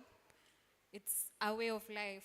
Before you go on board, you are supposed to be actually physical fit, mentally stable, everything. So before you want to apply for this job, you should consider for this, because they're usually medical, you have to go through medical examinations. So if you're doing drugs, you should stop. And I can see all of you have the potential to work on board. What you need is mentorship. That's why we have mentorship sessions at Swahili Port on Sunday afternoon. All your unanswered questions, if you visit us there afternoon, you will be answered. You'll be taken through how to do your CV, how you can apply, what job opportunity fits you. And I hope all the best for you, and I hope to see you there at Swahili Port. Asante, asante, asante. Again, makofi kwake. I'd like to appreciate my panelists today for all the good answers that I've shared and the opportunities. And it's my plea that you have taken note and have written them down. But if you have extra questions, please don't shy away from following them right when they're seated over there, to just follow up that conversation on the same sawa sawa. My name has been and always been Aisha Mohammed, and I am happy to have been your moderator of this particular session. Thank you so much again. Again, makofi kwao. Tupate picha moja, please. Makofi tena tafadhali. Naomba tusimame hapa tupate picha moja tafadhali. Ikuwe kumbukumbu tafadhali. Lakini saa zingine najiuliza, hii course lazima kwanza kuwe physically fit. Sisi wengine tuko physical challenge, tumekuwa excluded ama tuko included? Tafakari ya babu tafadhali. Wenye picha wako wapi tafadhali? Cameraman wako wapi? Wameenda lunch? Lunch gani? Na tujasema watu waende lunch. Yuko pale ngangari dogo. Sawa. Mshapiga? Post. Sawa. Thank you so much. Wapi makofi tafadhali? DJ tulia. Wapi makofi? Cameraman ndiye amefika tafadhali. Tafadhali naomba tusimame. Cameraman amefika. Aisha. Sister, tusimameni, cameraman amefika. Captain, simama, cameraman amefika. Cameraman, tupige bwana. Captain.